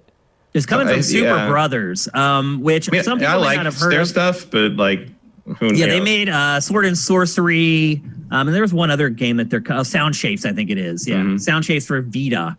They also made that, but they're kind of one of these legendary developers that don't have a ton of output. But Yeah. Also, the first time I saw the title come up, because it's kind of stylized, I thought it said Jeff. oh, Jeff the Forest Shore, and I'm like, okay, Okay. Jeff. All right. so anyway, a lot of mystery around this one. There's a lot to learn about this game. Yeah. I mean, that's kind of their thing anyway. Like Super Brothers was pretty. Sword and Sorcery was pretty weird when you first saw it. You're like, what the hell is that? Like, you kind of had to discover it as you played it. Yep. Sound Shapes also had some of that to it, so I'm sure that's part of it. It's intentional. I mean, yeah, I'll probably try it when it comes out, but like, as you can see, it really didn't stick with me with Yep, all the obviously not. other colorful stuff that was in this thing. This PS4, PS5, PC, it's a timed exclusive on PS5. So we probably will be getting a lot more information on this game coming up real soon. Next up, Godfall, the first ever PlayStation 5 game ever shown, which now in hindsight seems like a really bizarre choice because this game does not look interesting. This is or the fun game to me at all. This is the game that felt like you'd make a fake game for a kid to play in a movie. Like the like the idea, like watching this footage was like, that's not real. That's not a real thing. Like no one would make that. That's Yeah. But I mean, it's got really good buzz from people who have played it. Like, you know, Gearbox, like, you know, stuck their neck out to get this thing published specifically because they played it from this like indie developer and thought it was so cool they had to help it get made and finished and released as a major game. So there must be something to it. I just don't see it yet. I mean, it's a launch title, so like the launch lineup might be desperate enough that I might pick it up anyway, just in the hopes that it's something to play on the new hardware I just spent money on. That probably will happen. I bought way stupider launch titles. We all have, for sure. But like, I still got a couple I've never even played from the 360. But I don't know. It doesn't. The more I learn about this game, the less I care. Yeah, I Pretty guess much so. how I can put it. It's also coming to PC, and like the day after this event happened, like they just mad rushed the internet with this is also coming to PC. They put out like huge chunks of gameplay from the PC version. They put out a separate trailer for the PC version like the next day. Like they are very concerned that people think that this game may be a PlayStation 5 exclusive. Well, gee, why would we think that? Right. Yeah. So it may not have worked out on Sony's end or on their end as far as kind of it being the first PlayStation 5 game that was ever shown. But I have, And it just reminds me of Too Human way too much. yeah, Like I keep thinking about it. It looks exactly like Too Human. The art style, the way the melee, the animation. Just watching the game, it doesn't feel like you're attached to the character. Just watching it. I may be proven wrong when I play it, but it just does not look particularly interesting to me. It just looks like another Destiny, except instead of shooting crap, you're beating crap with swords. Where it's just the same enemies over and over again. Oh, I got a new hat. Oh, I got a new hilt for my sword or whatever. Like, yeah, I mean, that is what they described it as, right? A looter slasher. Looter slasher or some crap. Yeah. So I think we know what we're getting there. I'm not that excited for it at all, to be perfectly honest. Next up, Solar Ash. This game actually has been announced for a while now. It's the next game from the Hyper Light Drifter team. And when it was first announced, it actually had a longer title. It was called like Legend of Solar Ash or some crap like that. So they shortened it whenever they showed it for PlayStation 5. The other part of it, too, is that now it appears that it is some kind of a console exclusive or something. I'm not 100% sure. It's not coming till 2021. It also looks quite different from Hyper Light Drifter. Although the main character looks a little like the Hyper Light Drifter. The art style's the same. Yeah. It's the same colors, the same everything as far as the aesthetic is concerned. It's just kind of the way the game plays and the genre of the game appears to be different. They are calling it a spiritual sequel is what they're using the words as. So it ties in somehow into Hyper Light Drifter, kinda. Well, you can definitely tell it's the same universe and the same race of beings and things like that. So just base level, it ties in the same way there. Story-wise, who knows? Were you a fan of Hyper Light Drifter, Matt? Yeah, I liked Hyper Light Drifter a lot. So I will play, certainly I would say anything these guys make, I have my eye on just because of how much I like the first one. Yep. I think a lot of people feel the same way. They really liked Hyper Light Drifter. And I think just pretty much most people who are willing to play an indie game are going to give this team's games at least a chance. I think they're in there with like Supermassive and the indie developers that like make those things. You're like, well, anything they make, I will at least try. Yep, for sure. So it's looking good. Again, you can go on Sifted, and there's a bunch of old media from this game that's already been curated from quite a while ago. There's actually a game in this presentation that I noticed yesterday. I curated a piece of content before Sifted even launched. So there was a piece of content for a game in this from April of 2015. The site didn't launch until June of 2015. So anyway, there's some games in this that a lot of people maybe think are brand new, but they're not really brand new. They've been kicking around for a while. Next up, Hitman 3.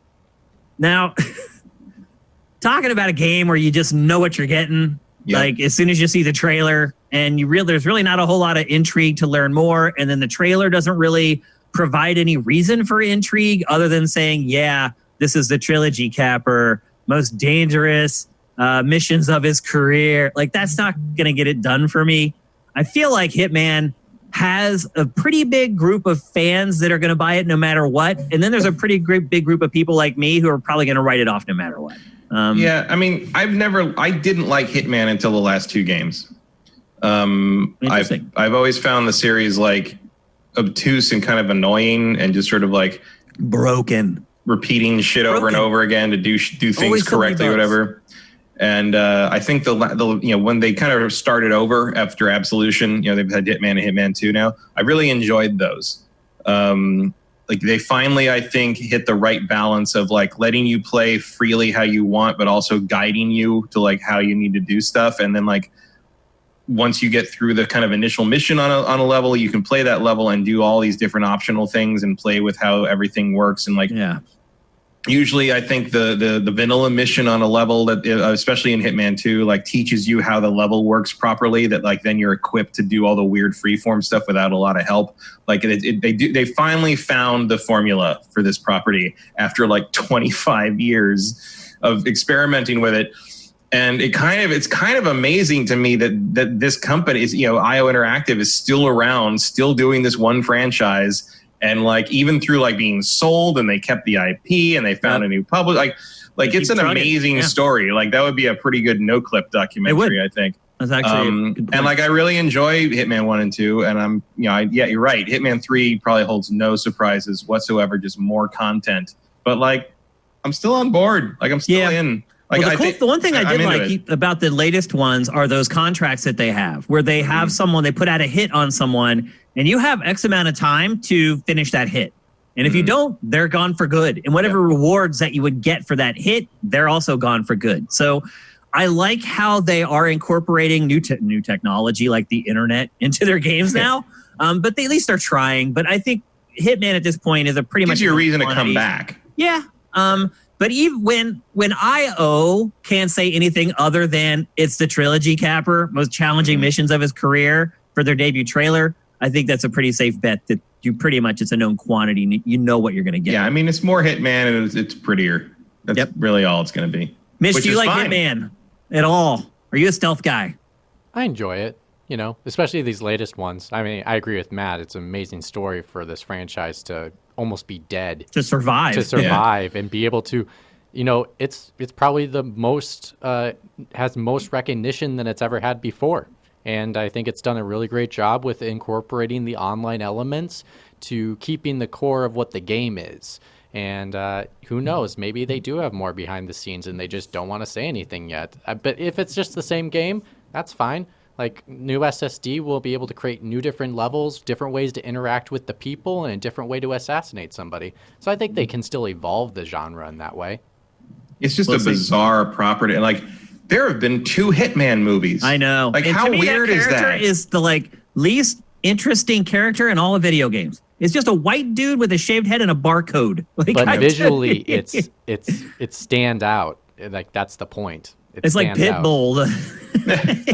Mr. Worldwide.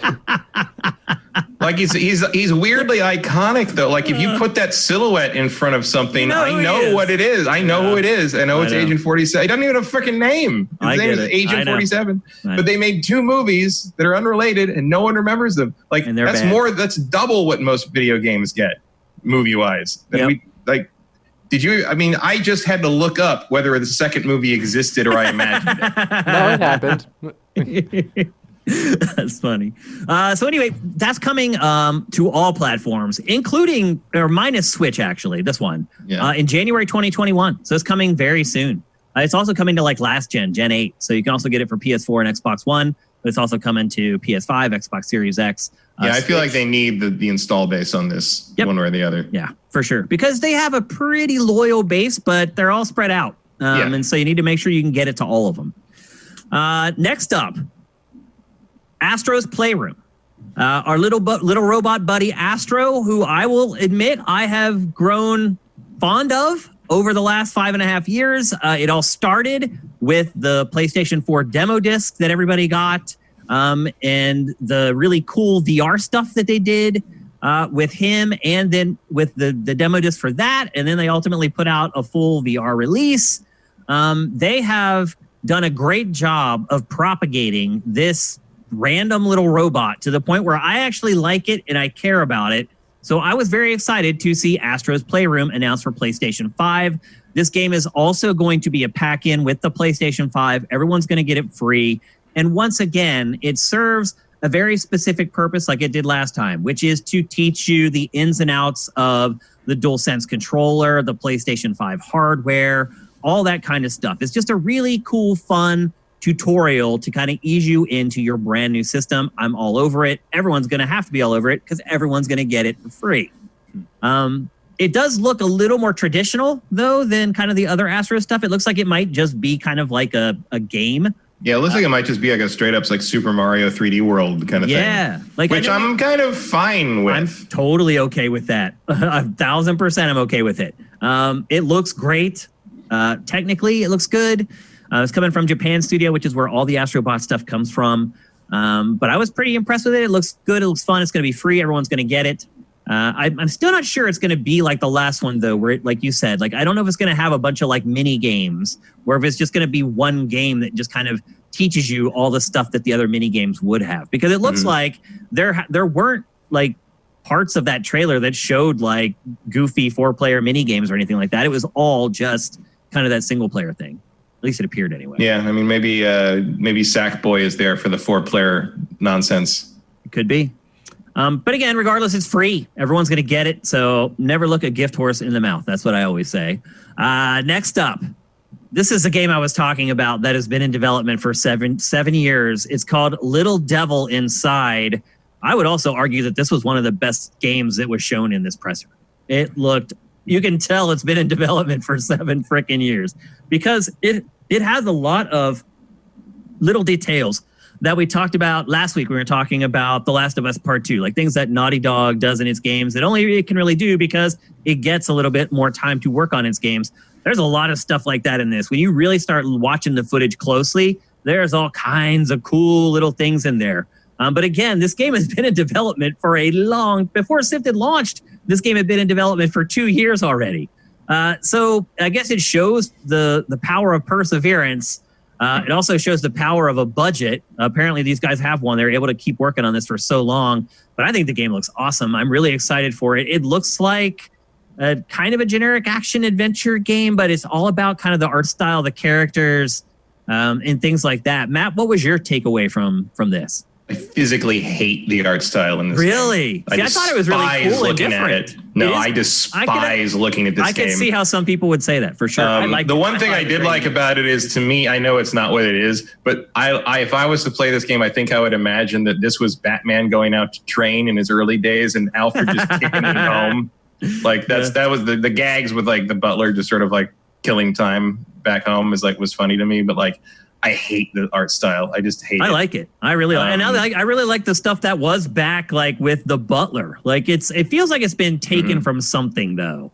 It did remind me of something, but I can't put my finger on it. I can't place it. Like the gag seems like it's from something, but I can't remember what it is. And the art style, like of that guy in particular, it looks like a cartoon that I've seen or something. I can't put my finger on it. I can't remember.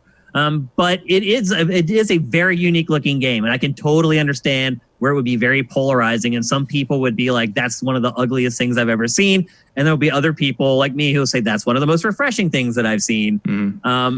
No denying. I don't think it looks bad from like an execution level. I just don't like the art style. It's a little bit like what's that Japanese show from decades ago, Wonder Boy or whatever? What's it called? Astro Boy? Astro Boy. Yeah, the art style reminds me a little bit of Astro Boy. Like the eyes, the way they're big and they're open, and the eyelashes are like very accentuated. Astro Boy is a little more smooth, not choppy, not blocky. It's the angular aspect of this that I don't like. It reminds me of like just sort of generic indie stuff. It made me think of like Sir, You Are Being Hunted, and like kind of like the sort of the low detail but like high animation stuff. I don't know. It just doesn't track very well to my eye. I really like it. In fact, I had a really hard time picking the banner image for the game page because we literally created the page for this game before Sif had even launched, and it had this old, like raggedy, like stretched out, overcompressed like image. And we got a bunch of screenshots from this, and I literally had like 3 of them, and I sat there for 5 minutes trying to choose which one.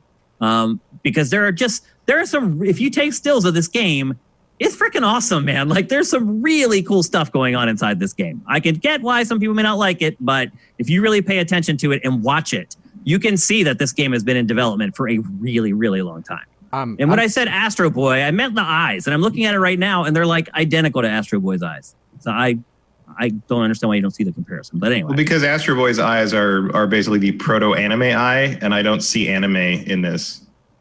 I see. Watch it again. Like his eyes get huge. Like but it's not the same way they highlight it. I see, like I'm looking at the character right now, and like I can't place what it reminds me of. I can't either. It's not that. It's Go to not the game Astro page, Boy. and there's like a Cheshire. He does have Astro Boy's hair a little bit. But the eyes remind me of something. Actually, you know what the eyes remind me of? They remind me of the old Rankin Bass stop motion things. What about Speed Racer? No, I don't see any anime here. I don't totally see that. But I do think it reminds me of like Rudolph the Red-Nosed Reindeer's like that stop motion look. The other thing too is that unfortunately for the team behind this game, like the next day, somebody discovered that there were like racist symbols or racism symbolism the masks. They say they thought that they were not traditionally the kind that they were characteristic of a tribe in Africa, and they responded by saying, we did the research, these are based off traditional masks that are actually used by tribes, that this is not any form of racism in any capacity. But they apologized. And they're going to change them. And they're going to change them. Well, they're going to change them. Yeah, that's the story on Sifted. Little Devil Inside Devs apologized for racist enemy design and will change them. That's the headline. Yeah, I mean, the accuracy of the masks doesn't matter when you're using them to like be like some kind of weirdo, like savagery, ooga booga cannon fodder enemy. Like that's the problem, not whether the masks are accurate. When I saw that shot in the trailer, I instantly thought, well, that's going to change. Really? See, I didn't know. I had no clue at all. It just went right over my head. I could see the tweets happening already by the time when I saw that. I'm like, oh, here we go. Like, I didn't pick up on that. And I didn't know how long it's been in development. The fact that it's been in development 7 years makes me wonder how long ago they put those enemies in. Right. That is something you could do like 7 years ago and nobody would really complain about it because they didn't think anybody would care. Or they've just like been there for so long that you stop even considering them. You know? I think that's probably what happened. I don't think it was intentional at all. I think No, it's just not a great look, really. So well, anyway, I'm excited for this game. You guys aren't. That's the way it goes sometimes.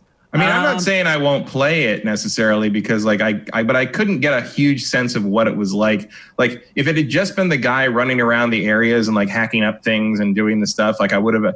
But like the fact that it keeps cutting back to the butler keeps making me wonder if that's a gameplay element or like if you're playing stuff back home on the home front or if it's like a duel. Or if it's just like a gag in the trailer. Like it could just be like a funny thing in the trailer. Like I don't know. Like well, if I read it right, apparently the character takes place inside the body of the old man, and so like that's why they show the game takes place inside. Yeah, so then when they show the sequence of him dropping the bomb and him taking a dump, like that's the similarity. Oh, the plop!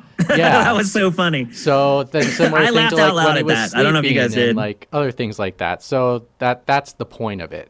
It was a great trailer. That was one of the best trailers. I don't think it showed that really well though, and so I had to read that, and I don't think I definitely didn't get that. No, I knew there was some correlation because the old man's sitting on the toilet and there's the plop at the same time that the other guy is doing the same thing in the other world. I knew there was a correlation. I didn't know what it was. I thought it was just. I laughed out loud at that scene though. That was funny. Yeah, I thought it was just humorously juxtaposing like the mundanity of what the old man was doing against like the adventure of what the the title is called Little Devil Inside. Yeah. Maybe we should have figured that out. All right. Next up, we're going to talk briefly about NBA 2K1. This is another one of those trailers that literally ended up being like 33 seconds of actual footage from PS5. It stars Zion Williamson, who is like the new big thing in the NBA. Was he first overall pick? I think he was to the Pelicans. Yes. So then he missed half of his rookie year, and then he came on like wildfire. He's like the big thing. So he is the subject of the trailer, and really all it's doing is just showing you the engine, the sweat. That's what I took away from that. Sweatiest game of the year. Sweatiest game of the year. And I love that on Sifted, one of the only comments underneath that trailer was just that gif of that dude just sweating like crazy, because that's really the takeaway that I took away from this. The rest of it looks fine. He's in an empty gym. It does. There's no crowd there. It's just one player in one rim. So I don't want to take too much away from it. I think they were just showing off the character models. And if that's the case, they sweat way too much and they need to dial it back a little bit. Again, look at the banner image on the game page for that. I intentionally snapped the close-up of his face with the sweat just like pouring off of it for comedic effect. But I think it was smart to show this because I think to a lot of the more casual players out there, NBA 2K is kind of a benchmark for game graphics. One, the game looks generally good. It is kind of on the upper tier of games on each platform. But two, for a lot of people, it's one of the only games that they play. They'll play Grand Theft Auto, they'll play NBA 2K, and they'll play Madden, and that's it. And so for them, I think that's why this was put in there. It's not particularly mind-blowingly impressive. It doesn't show that much, but I think it shows a lot to that more casual audience of, oh, so this is what 2K is going to look like. All right, I got it. Like, I think it's important that it was in there, but for people like us, I think it was just a throwaway. I mean, it's impressive. Like, NBA 2K always has some of the best visuals every year. Yep. And they continually improve every time in a way that Madden just doesn't. Mm-hmm. And they put out the first gameplay trailer for Madden 21 today. Mm-hmm. And part of it is like, I don't care about basketball. I of all the major sports, that is probably the least interesting one to me. Maybe because I played it when I was growing up, and I just don't. I wasn't any good at it, and I just don't have any care for the nuance of it. But like, I watch stuff like that, this trailer, and I'm just like, man, you remember when like the clothing was part of their character model, right? Like when like not everything was just like big blocky. Like it's just incredible to watch like the jersey move independently of his skin and his muscles. It's to crazy. Get that, man. That was a problem that they were trying to solve for a long time. And you had these kind of half steps where the jerseys just would freak out like on their they would just go like while they were trying to figure out how to do it. And you're right, they finally got it to a place where it looks natural and it looks real. So again, like you're gonna see with Generation 9, it's not gonna be the same thing across every game. In one game, you're going to see this that reminds you of Generation 9. In some other game, it's going to be this other element that does it. And that's why Ratchet impressed me so much, was because it showed me Gen 9 in so many different ways. And that's why, to me, it stuck out the most. Yeah, but like this game is not relevant to my interest, but I was glad to see it show up just as like sort of a next-gen benchmark, like you said. And it's coming to everything. It actually is coming to Switch as well. So next, I won't look like that on the Switch, though. No, definitely not. Next up is, I believe, the game that you're going to say is the weirdest of them all. Yes. It's a game called Bug Snacks It's from the team that did Octodad. I still can't understand why Octodad was so huge. Can one of you guys explain it to me, why it was such a big game, other than it was given out for free a lot of times? Sometimes it's just the right kind of weird. Like, I think that's all it is. Okay. I was going to say something similar. I think it's funny, and the comedy, the type of humor they go for is similar to Bug Snacks, and it's my kind of humor. So it works for me.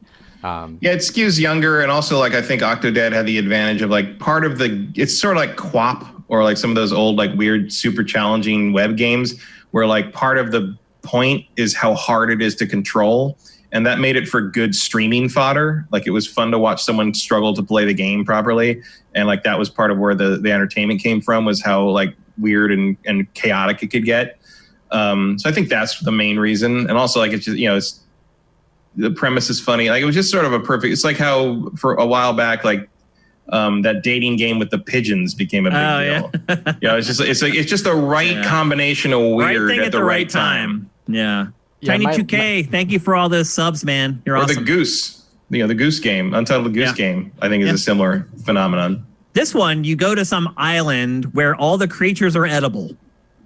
Mm-hmm. And thus Bug Snacks. Although very few of them are actually bugs taxonomically, and most of them are not made of things I would consider snacks. I know. Yeah, what's that weird about? Game. They didn't really explain what the objective of the game is. At least I wasn't able to uncover it. Like, what's the objective? It looks like you just eat the bugs and you sprout limbs. You morph into different things, and then I guess you kind of like build stuff out of it. I don't know. Is it kind of like a Roblox type thing for kids? It looks like sort of a Roblox. Around with it. It's like Roblox meets Viva Pinata or something. Yeah. Like I couldn't really get a handle on it. And the theme song is, I appreciate the ambition of recording a theme song, but oh wow. Like I never need to hear that again. Nope. Oh, I was digging it. I was like jamming. I love it. It works in so many ways for me that I have no interest. It's meant for me. Like it's meant for youngins. Yeah, there's my interest in this game. Youngins. Like zero. I think Matt's saying like youngins like 5 to 8, not youngins like mid-20s, Mitch. I mean, I was referring to Mitch when I said youngins. Really? Oh, yeah. I mean, come on. Yeah, come on. You call me young all the time. Like now you're not putting me in that Are you I don't call you a youngin category? Mitch, are you young and millennial, or are you Gen Z? Millennial. I'm just at the end of millennial. Gen Z. Because I did notice the Gen Z starting to hit back at you guys. This week. Of course they are. On social media, it's always going to happen. What was the exact line was something about like I don't want to be lumped in with millennials because I don't want to be part of a group that thinks Harry Potter movies are a personality trait. Exactly. And I just get ready. Like the generational war is shifting younger, and it's going to be now it's your turn, Mitch. Well, fortunately for me, like I'm just at the bridge of Gen Z, so like I can relate to both. And yeah, so you can just step up, like kind of down a little bit. Be like, have you played Bug Snacks, fellow kids? Yeah, kind of exactly. Thing. Like, but my interest in this game may be Sub-Zero. I have no interest in playing Bug Snacks at all. But like my late stepdad used to say, "You are what you eat," and this game is all that. That's true. That's exactly what this game is. You eat something and then you sprout a limb made out of strawberries or what. And it sounds like Pokemon where they're like strawberry. And I'm like, that's great. That's so Abram is saying that it's inspired by Pokemon Snap and Viva Pinata. So that would make sense. That's what it looks like. It does make sense. So anyway, we showed it to you guys. I have no interest in it. Maybe some of you do. What platforms is that? Is that a PS5 exclusive or is that coming to other things? I don't remember. I don't remember. I'll look it up really quick. Okay, get back to us on that. One thing's for sure, when that comes out, it looks like it's all Mitch. Yep. I will bite the bullet for you. Matt and I will just kick our feet up and we'll just ask him questions. There's an entry for it. Okay, the fourth quarter 2020 for PlayStation 5, PlayStation 4, and PC. It looks like it's an Epic Game Store exclusive thing. Okay. Or at least that's the only place I can find it on PC. All right. Next up, something big. Maybe for some people, the biggest thing of the whole press conference, other than the console itself, and that is the remake of Demon's Souls. Again, something that we all figured out was going to happen. It's like I wasn't sure it was going to happen. I was predicting Bloodborne. I did not give this much of a likelihood of being real because I hadn't heard anything about it from anyone who wasn't just a fan who wanted it to happen. Wishful thinking. Here it is. They did it. It's full ground up remake, like, and everything. Blue Point. Again, all this was predicted. Like, we even predicted the developer that would do it. It looks way better than the original. That's for damn sure. This remake definitely adds a ton of value to this game in a lot of ways. Like, Demon's Souls was like this creaky. I mean, it played like it looked, in all honesty. Mm-hmm. It was kind of one of those games that you play where you feel like they're just held together with like scotch tape and baling twine, and any minute it could just all fall apart. Well, there's a reason Dark Souls was the place that the series broke out, and not just because this was a PS3 exclusive, which limited its potential audience. Dark Souls is just a way better game.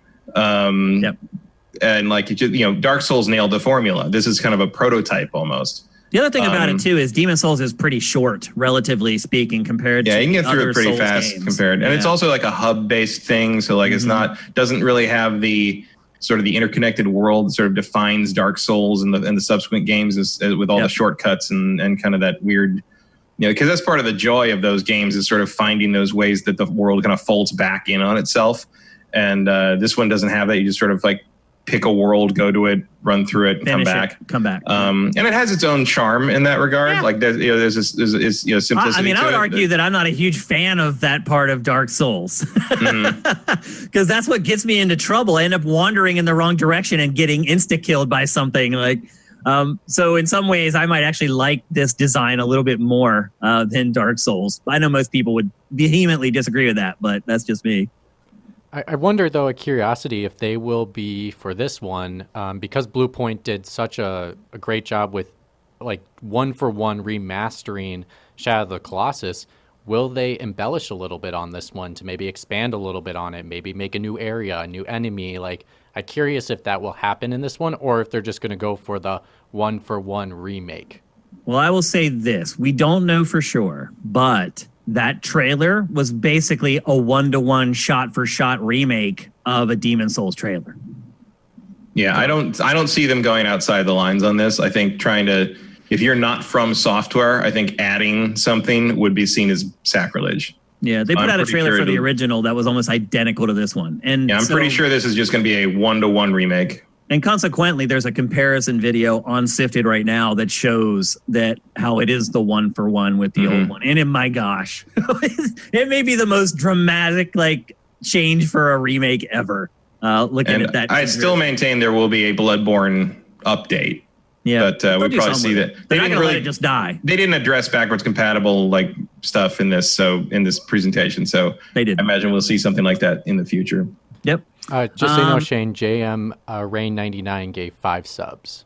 I mentioned that already, actually. Oh, I thought you did Tiny 2K only. Sorry. Oh, you're right. Maybe I did. Okay, yeah. Thank you, JM Rain. You rocketh.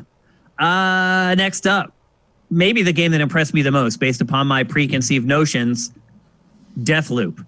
It is another Bethesda game. It's coming from Arcane, but it's coming from Arcane Lion, which is Lyon, right? Yeah, I did mispronounce that. France. Yeah, so this isn't Arcane A team, it's Arcane B team. But looking at this game, I think it screams Arcane B team because it looks like an Arcane game, but not. And in good ways, I believe. I think this game looks awesome. And it was announced at E3 last year, and I had completely forgotten that it even existed. When I first saw them flash up the logo of this, I was like, Deathloop, that sounds familiar. But I did not remember at all that it had been announced at Bethesda's press conference at E3 2019 until we went to add the trailer to the site and I saw all the stuff that was on there for it already. I had completely forgotten about it. And maybe that doesn't bode well for the concept of the game, that it completely slipped my mind. I definitely remembered it. Awesome. But I don't think I learned much more from this trailer than I already knew from last E3. Well, they're showing gameplay. The last E3 they didn't show hardly any. So yeah, it was more of a aesthetic trailer last time, sort of thing. I don't know. I mean, I'm kind of over the first person shooter thing in general. None of this really looked interesting to play to me, but I would like to watch Dishonored than like a traditional first person shooter. I would like to watch a movie about this, like more a than longer clip. Play this. Yeah, where you can see the loop and stuff like that. No, I mean like a movie.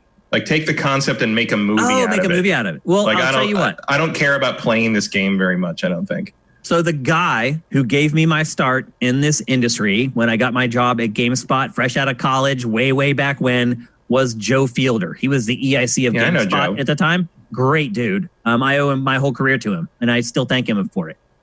Like 20-some years later, I still thank him for it.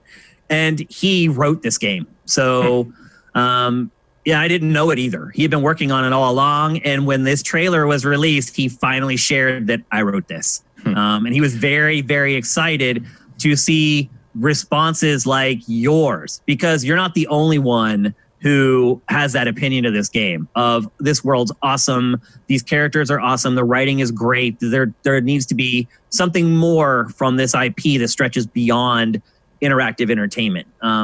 It's a striking looking game. Yeah, because I look at this and watch all this, and I remember the trailer from last, and like, I'm interested in the characters, I'm interested in the premise, I'm interested in the concept, but like, I don't think I want to play it.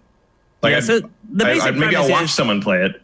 And even after this, I'm still not 1,000% sure on the premise. What I got out of it was that there are 8 assassins that you're trying to hunt down, and that's like it. That's all I could get. And there's some kind of time loop thing where like, again, this is the other girl can redo stuff. Yeah, like it just, and also like, I mean, part of me might just be getting kind of like despairing about Bethesda's situation here, but like it just feels like looking at it, I'm just like, oh, here's another like solid game. And there's another solid game that's just going to be inexplicably ignored by the market. And probably by Bethesda's marketing. They won't market it the way that they need to.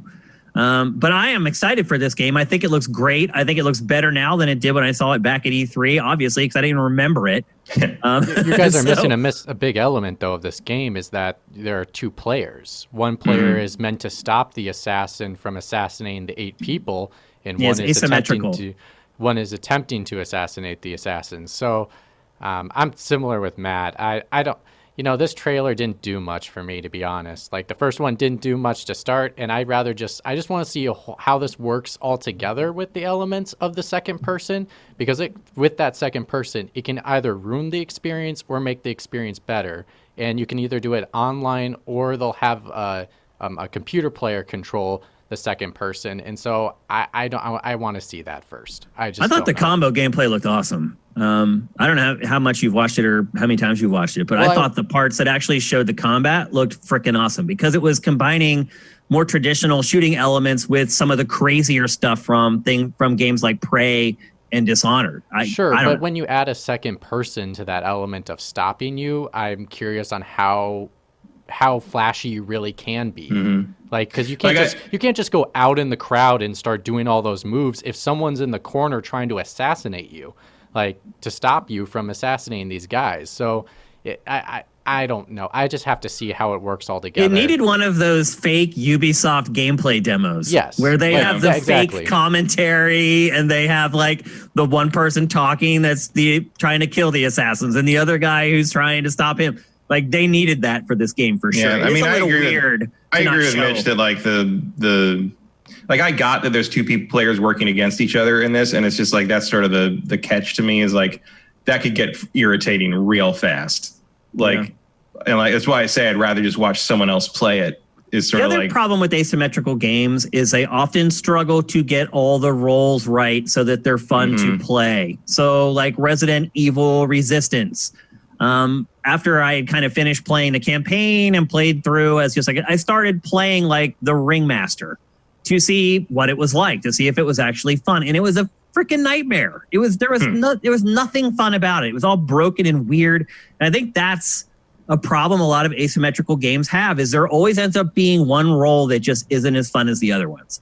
And maybe this is a game that can fix that, but I agree. If this is an asymmetrical game, they should have shown how that works. This is a year later. last E3 was your chance to show some fancy lore world building thing. This is the year where we're supposed to figure out what the game actually is. And watching that trailer, you have no idea that it was an asymmetrical multiplayer game. Like, you just wouldn't. So, I mean, I think I knew that because it was mentioned last year as being that. And so I just kind of extrapolated, like, I guess these are two people working against each other.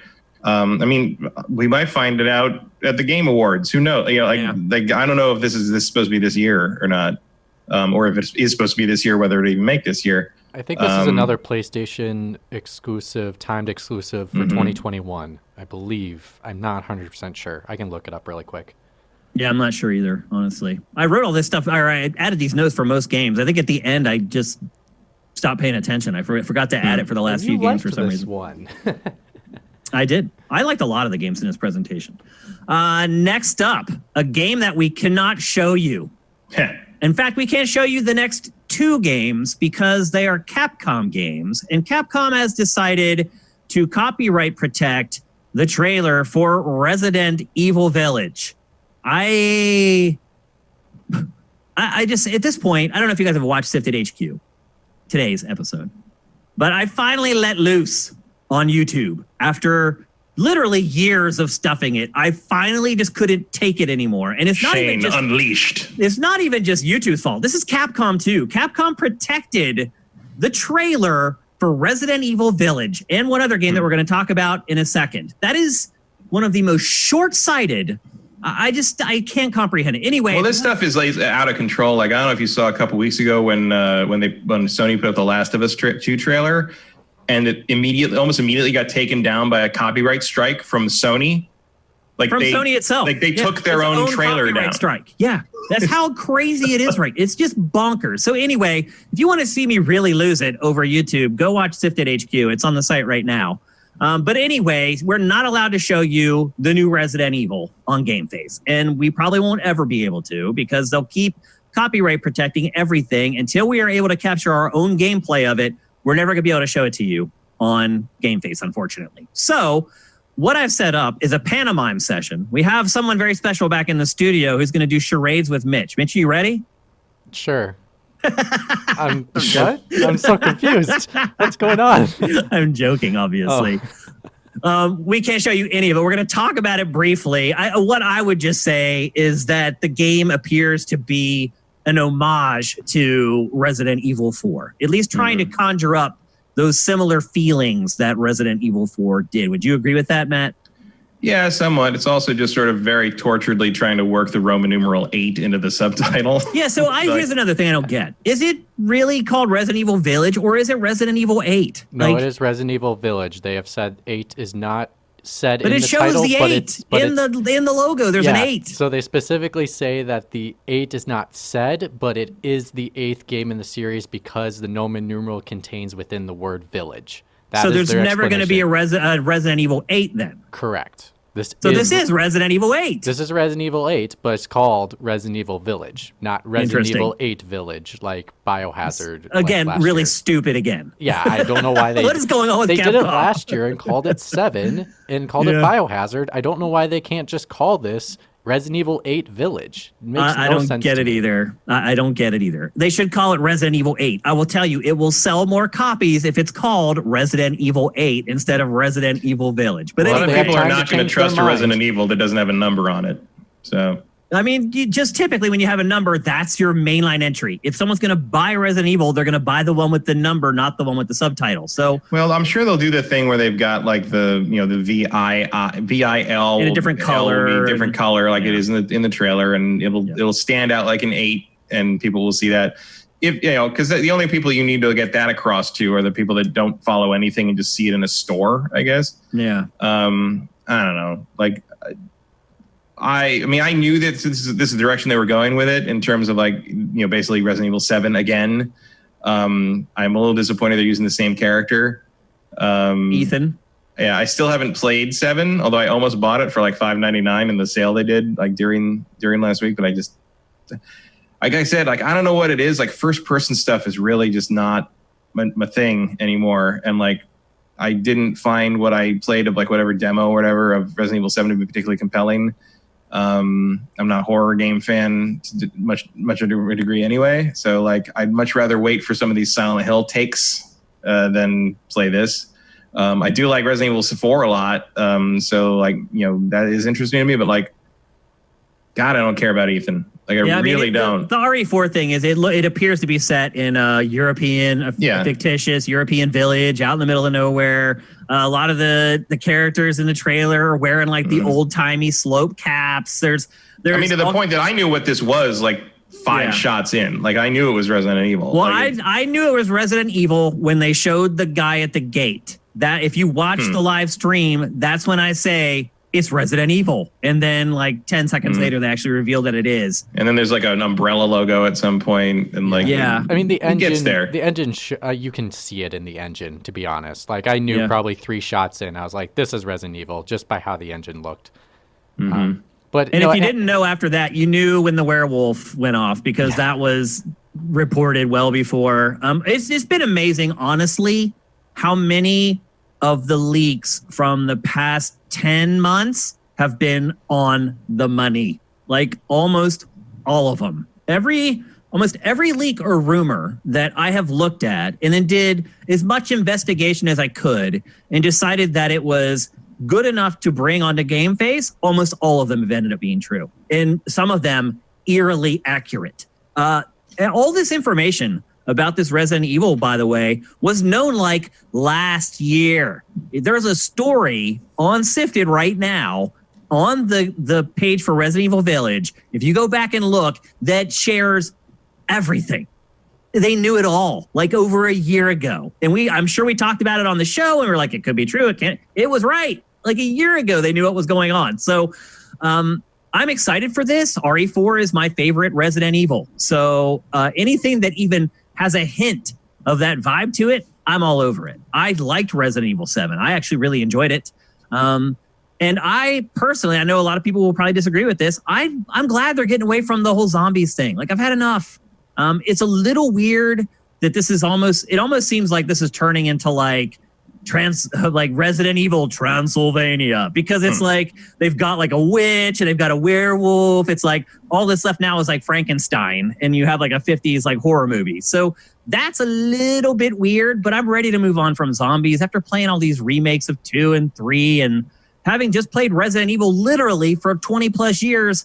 I'm ready for something new. I hope that they execute well and I end up liking this. It is a little weird though, that it's kind of like this greatest hits of like movie monsters thing. Yeah, I would also say with it, it's really strange for them to announce a remake of Resident Evil 4 and then reveal this game. Because I would say they are very similar. You got a village, you got a castle, you have royal people inside that fancy castle.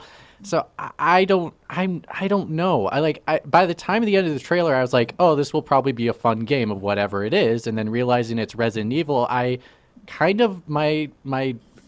enthusiasm about this game kind of dropped a little bit, because I was like, I don't know if I want something similar. Like, give me something different. The nice thing about the series is they've always mixed it up. You've gone from a mansion to the city to global to Africa to European area. That's been something that's been consistent in the series. And to just go back to another European village, they hopefully they have something more to show with it, because I agree, I don't like Ethan either. And can they please have one Chris and just stick with that character model, because he changes every time. God. He looked even like a bigger meathead than he was in RE5. Yeah, he looks horrible. And I'm like, horrible. Come on, guys. I agree with that part seriously, just pick one character model and stick with it. Like, either he's on steroids or he's not. The other thing, too, people may not realize is Resident Evil 7 looked like it was a departure from the franchise. But if you actually played the game and finished the game,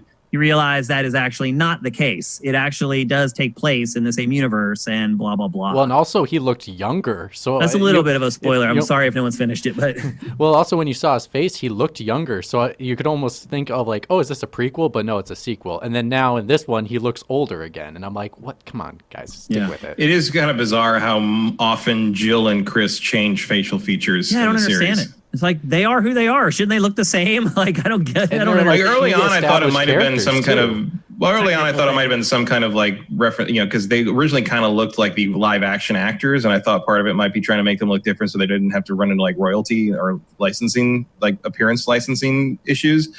But then they keep changing it. So I'm like, Jill looked very different in Resident Evil 5 than she did in 4, or no, not 4, 3.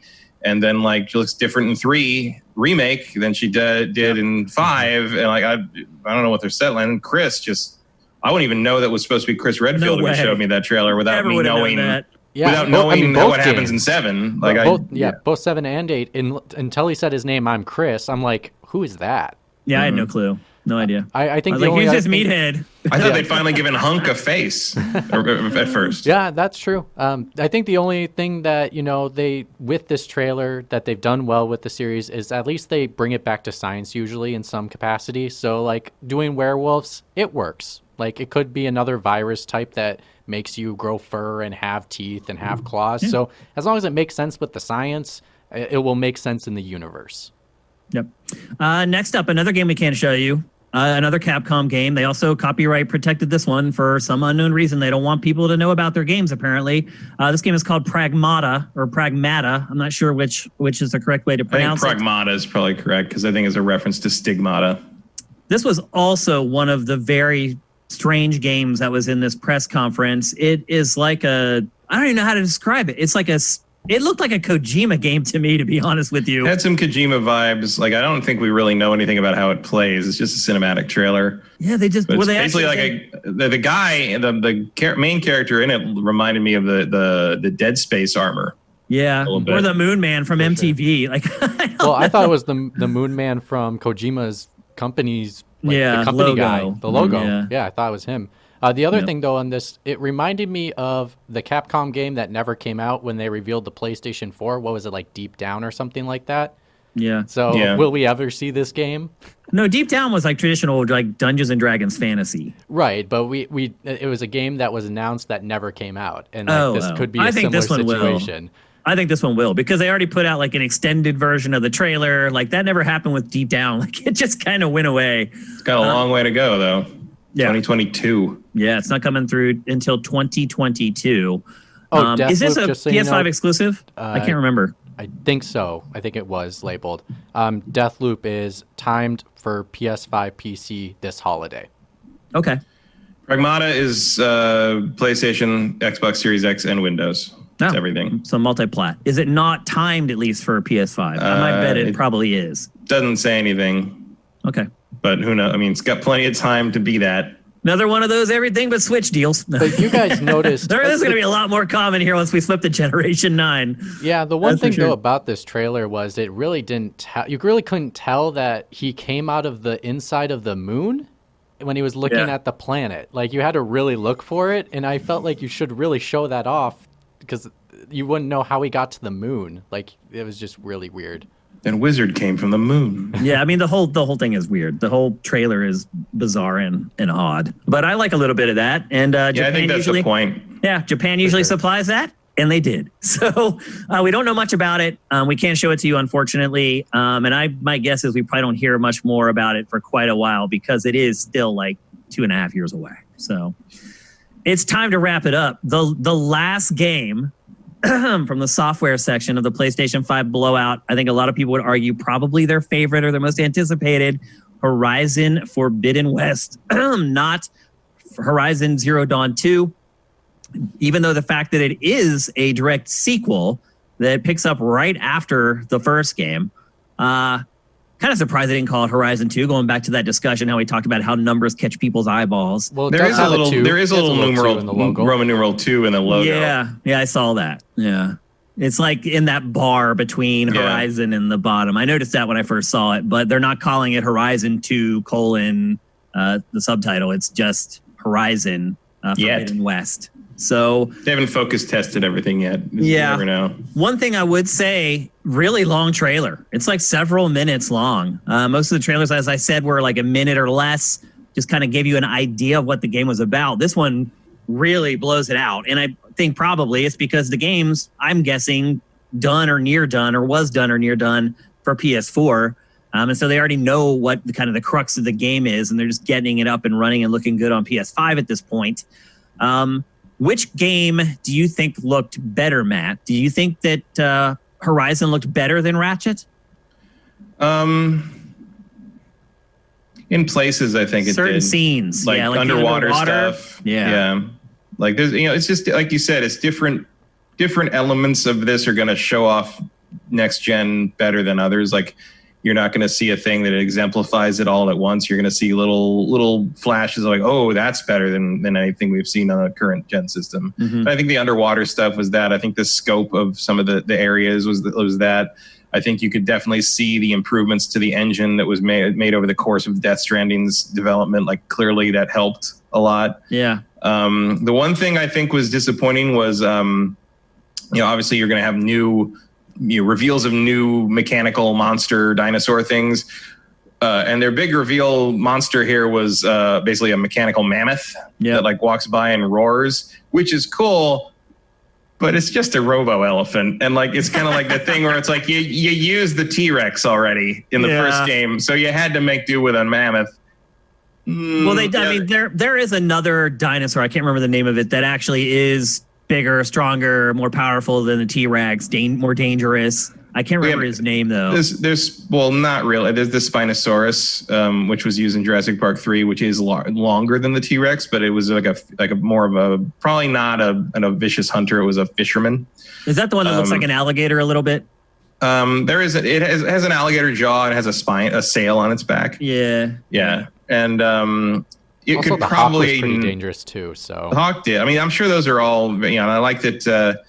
Seems to be indicating it's a 3-way war now. The corrupt humans are kind of, you can tell because the corruption's red and Aloy is blue and the rival humans are yellow. Yep. So there's whatever light, and it looks like Aloy has like companion or team up, like allied machines now. Because there were like blue, like bird machines kind of flying with her at one point. Mm-hmm. It does take place in California. It's set in America. They're coming to America. Well, so was the first one. Was it? First one takes place in like Denver in Colorado. Yeah. I didn't realize that. Yeah, they show all these. Never realized that. They show all these like kind of Denver landmarks and stuff and all that. Yeah, it's all in that area. For some reason. Yeah, like those. So they're going out west. Yeah, so she's got to go to California like everybody does when they're 20s, and prime example. That's funny. Yeah, and it's all stormy and fucked up. So yeah. I do like the underwater stuff. Now. Cool. Yeah, the underwater stuff is cool. Like I did like you saw one of the crocodile enemies like kind of swimming up at the top of the water while she was down at the bottom, and like I thought that looked really neat. All the underwater stuff looks stunning. The schools of fish like swimming, like all of it, just boom. It's cool that like it's clearly like the organic life is coming back to the planet. Yep. So like there's about It felt like I recognized it instantly when the first shot. I'm like, oh, it's Horizon. Here we go. But like you can tell they've evolved. They've moved forward lore wise. Like the world does look different. I will say this though. I'm excited to see my home state like done up in this world. Like it's cool. It did look like in some ways a really good looking PS4 game running on a powerful PC. Mm-hmm. I mean, I think you're gonna need to see this thing in full ray tracing mode in person to really get the full impact of it. But it should also be remembered that the original Horizon is one hell of a looker. Like with HDR on, that thing is still gorgeous as hell, especially when the sun's setting or rising. Like running through the desert areas with the sun low, like people that have come over. Like I've had people over at my house that have seen that, obviously before the pandemic world, but like they would see stuff like that from that game, and they're like, "Why are they doing a new PlayStation? Like if they can do this?" And I'm like, "That's a very good question." There were certain parts of that trailer where you could tell that they definitely built this part from scratch, knowing that they had the new hardware, like the big turtle that comes up out of the dirt, like. I doubt it looked anything like that when it was a PS4 game. Yeah, there's a lot of. One of the things I think is definitely the kind of the hallmark of the PS5 stuff, and probably Series X once we see some serious stuff from them, is the scope, the scale and the scope. Yeah. Like, and Ratchet had that too. Looking into the distance and seeing. Looking in the distance, and also just the size of the crazy future cities that they're in. Like, there's a scale to it that just isn't there in the previous games. And the other thing that I think Horizon, I mean, I don't think we know this yet because we haven't seen any like actual cutscenes really.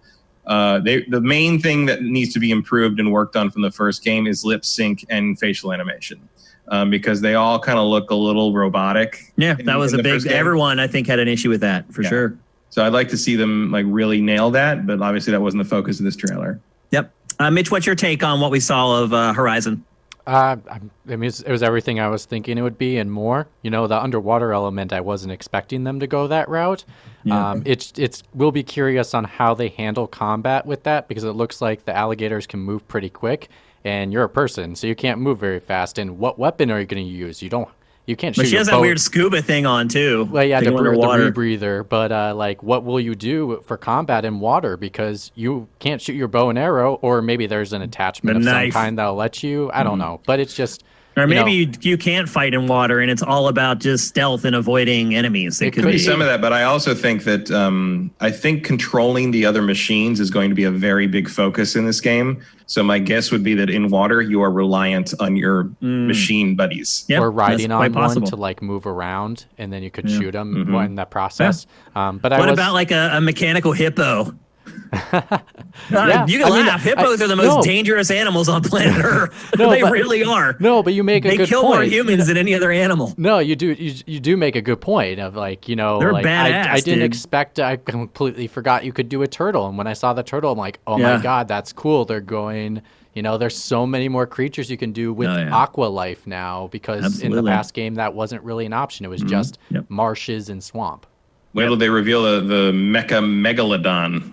or the great white or whatever. I mean, who knows? Megalodon's way bigger than a great white. It's like giant, basically 4 times the size of a great white or whatever. Yeah. So like that would be, I guess in this, I mean, it's a dinosaur setting, so it makes perfect sense. Doesn't have to make any sense. I would also love to see them kind of, and this maybe would be DLC or like late in the game or whatever, because there's no real limits on what you can build into these things. I'd love to see like one of these rogue AIs maybe start building like fantasy creatures.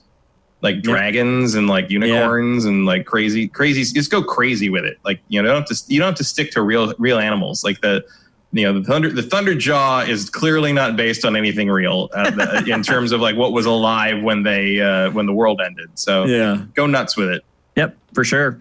Okay, so to wrap it up, letter grades for the big PlayStation 5 blowout. Matt, you go first. I'm gonna give that an A-. Like I got all the main things I wanted.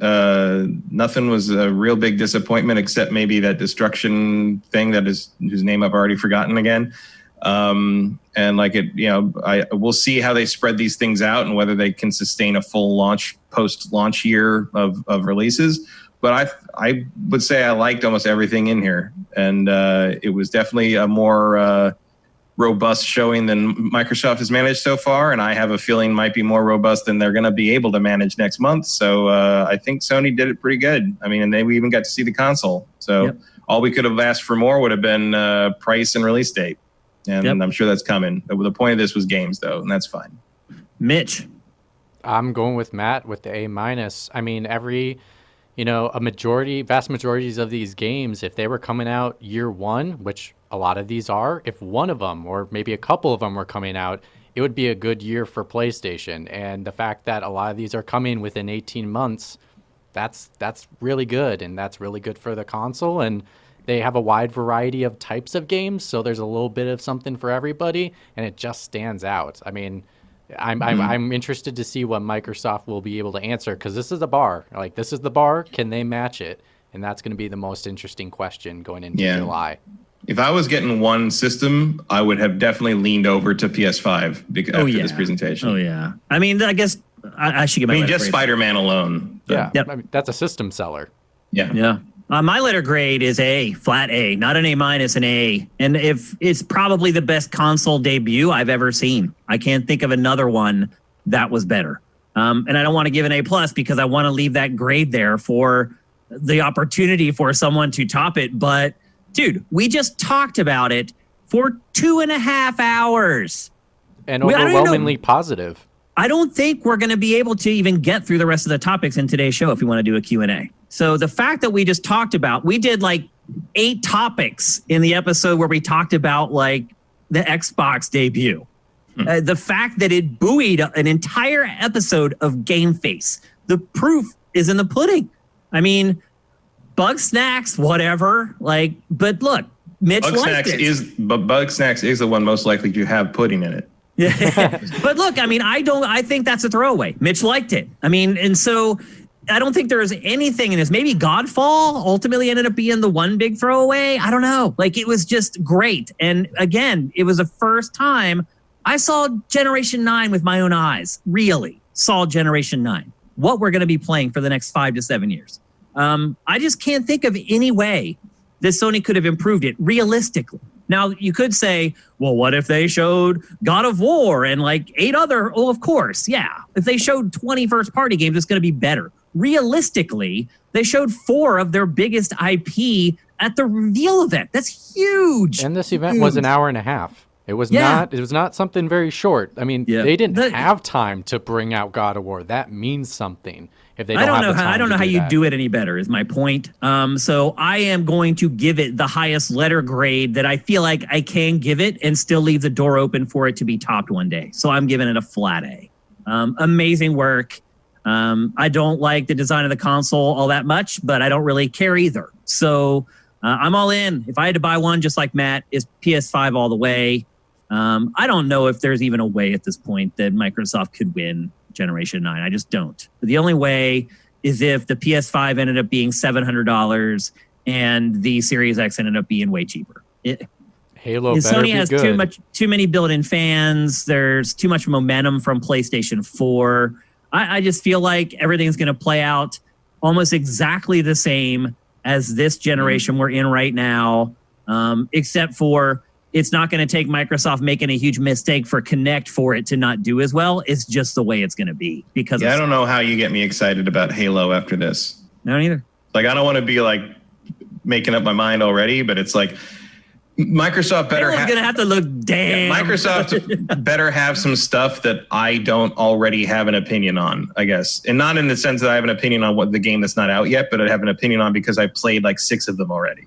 Yeah. You know what I mean? Like, Microsoft just has a very, very tough hill to climb. And look, they need and still need PlayStation to drop the ball in some way. They need PlayStation to make a mistake. And the only mistake that's left for PlayStation to make is price. So if that doesn't happen, that doesn't materialize, it's going to be another distant second for Xbox. I feel like this generation. Microsoft better pray for $699 US. Exactly. Yeah, that seems to me. And I don't think they're going to get it. Yeah, the final thing you could say about it is also Sony has scooped up so many timed exclusives along with their first-party exclusives for launch into 2021 that can and Microsoft it looks like they're working on Call of Duty right now. So can Microsoft be able to have these many games at launch, especially when they just acquired all these studios less than 2 years ago?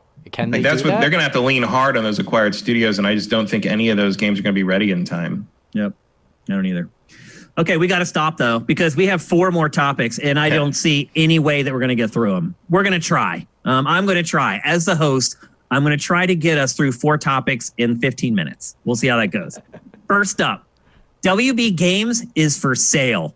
AT&T owns WB Games. It's looking to get out of the gaming industry pretty much altogether as far as development is concerned. Rumors are swirling that AT&T is looking for $4 billion. A lot of the issues with the negotiations from what is leaked out so far has been that there's a lot of confusion over how the IPs are handled.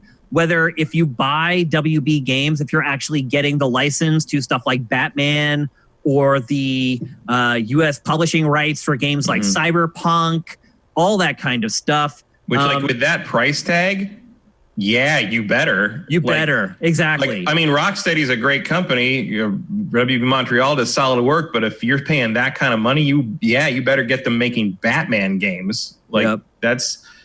Seems real simple. If you don't get that stuff, don't buy them. What's the point? Yeah. What's the point? You're going to have to start all new IPs all over again. If you get Rocksteady, whatever they've been working on, that starts to get legally murky too. It's like, okay, well, you've been working on this with these other people. Now can we even take this over and like release it?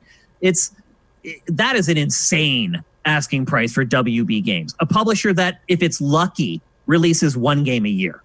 I mean, if it's lucky, it releases 1 a year. So it's certainly if you don't count Lego stuff. Yeah, and I mean, that's a whole separate license that then makes games out of licenses Yep. The licensor licenses like it's like license. It's like 4 levels of licensing. Yeah. And so the interested parties right now, according to rumors, are Take-Two, EA, and Activision Blizzard. Exactly who I would have guessed would have been in the running to buy these guys. Do you think it's going to happen, Matt? And if not, and yes or no, why? Not for that price tag if they don't want to parcel out the IPs with them. And the problem with that is that so many of their major IPs are not under their direct control. Like, Warner Brothers can't parcel out the IP for Middle-earth. Yeah. Warner Brothers can't parcel out the IP for Harry Potter. Like, the only thing they fully control is DC and Mortal Kombat. Yep. So, like, I don't know where you think you're That's definitely not worth $4 billion. No, not at all. Those 2 licenses. So my guess would be if they really want to get rid of this stuff, and it's too bad they do because they've got a pretty good stable there, which is probably why they're asking for a high asking price on top of the IPs.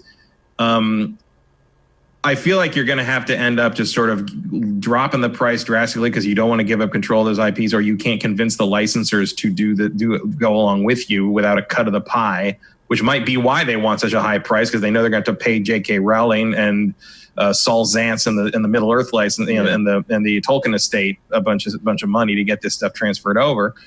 I feel like in the end you're going to kind of end up doing an interplay thing and parceling out the development companies individually. Because I don't know. You're just going to end up selling each studio by itself. It's a very ambitious move, and it smacks of desperation. It's so messy. Like, I don't even know how you do it. Like, how do you ever sell something like this? Because you have all these products that are on different schedules. You have Cyberpunk that's about to come out now, and they're publishing that in the US. You have whatever Montreal's working on, which is the next Batman game, which is probably staggered for like middle of next year. It's like, how do you even do it? How do you sell it? And they're showing stuff in August, apparently. Like there's a WB Games August thing. So, like, what's going on? Like, it's so weird. I mean, and look, this isn't just a rumor. This has been reported by like 5 different outlets. It's like, it's a thing. Like, AT&T has commented on it. They did an interview after the news broke, and they mentioned it at the end. It was like with CNBC or whatever. And he just basically said, like, games aren't really us. That's not really what we do. And I mean, it could be if you do them. Yeah. Like, you have Rocksteady make something more than once a decade. Like, here's the thing. You're ahead of the curve. You have one of the best, like, publishers in the industry. Like, they don't put out a lot of stuff, but the stuff they put out is damn good, and it sells really damn well. So AT&T, to me, being really short-sighted on this. They have I think they have a new CEO. He's trying to shake stuff up and get to the core of our business or whatever. And you know that, like, wherever it goes, of those 3 potential buyers, they're just going to gut this shit. Like, EA is just, EA just, they're going to have to take the IP. Gonna dig more room out of the pit in the back where they buried Origin and Westwood and all those other and Vicarious and Visceral Games and all those other companies. And Activision, God, they just absorb them and have them make Call of Duty maps forever. And like Take-Two, you just never hear from them again. Yep. They put them in the closet with. They just be part of Rockstar, and they'd end up contributing to like the next Red Dead or whatever. Like, right, like Activision and Take-Two would take these companies and make them support teams, basically. Yep. And as we said, they do have an event coming up. I think it's in August or late July. Yeah. It's August. It's a DC event covering movies and will now cover games. That is an opportunity for them to make a big announcement. I hope it doesn't. I hope WB stays with AT&T. I think it's the best for both parties. If not, which of those 3 do you guys wish it would go to? Just I guess not Take-Two. Yeah, not EA, not Activision. I mean, I don't want Bobby Kotick getting his claws in this thing. It's like the lesser of the evils. Take-Two seems like the most likely to let them continue doing their thing. Agreed. It's Take-Two. Take-Two is the right answer. Yeah, for Take-Two. Sure. Okay, let's move on. Let's talk about Destiny 2. We're going to get this done, people. We're going to get this show done before we run out of time.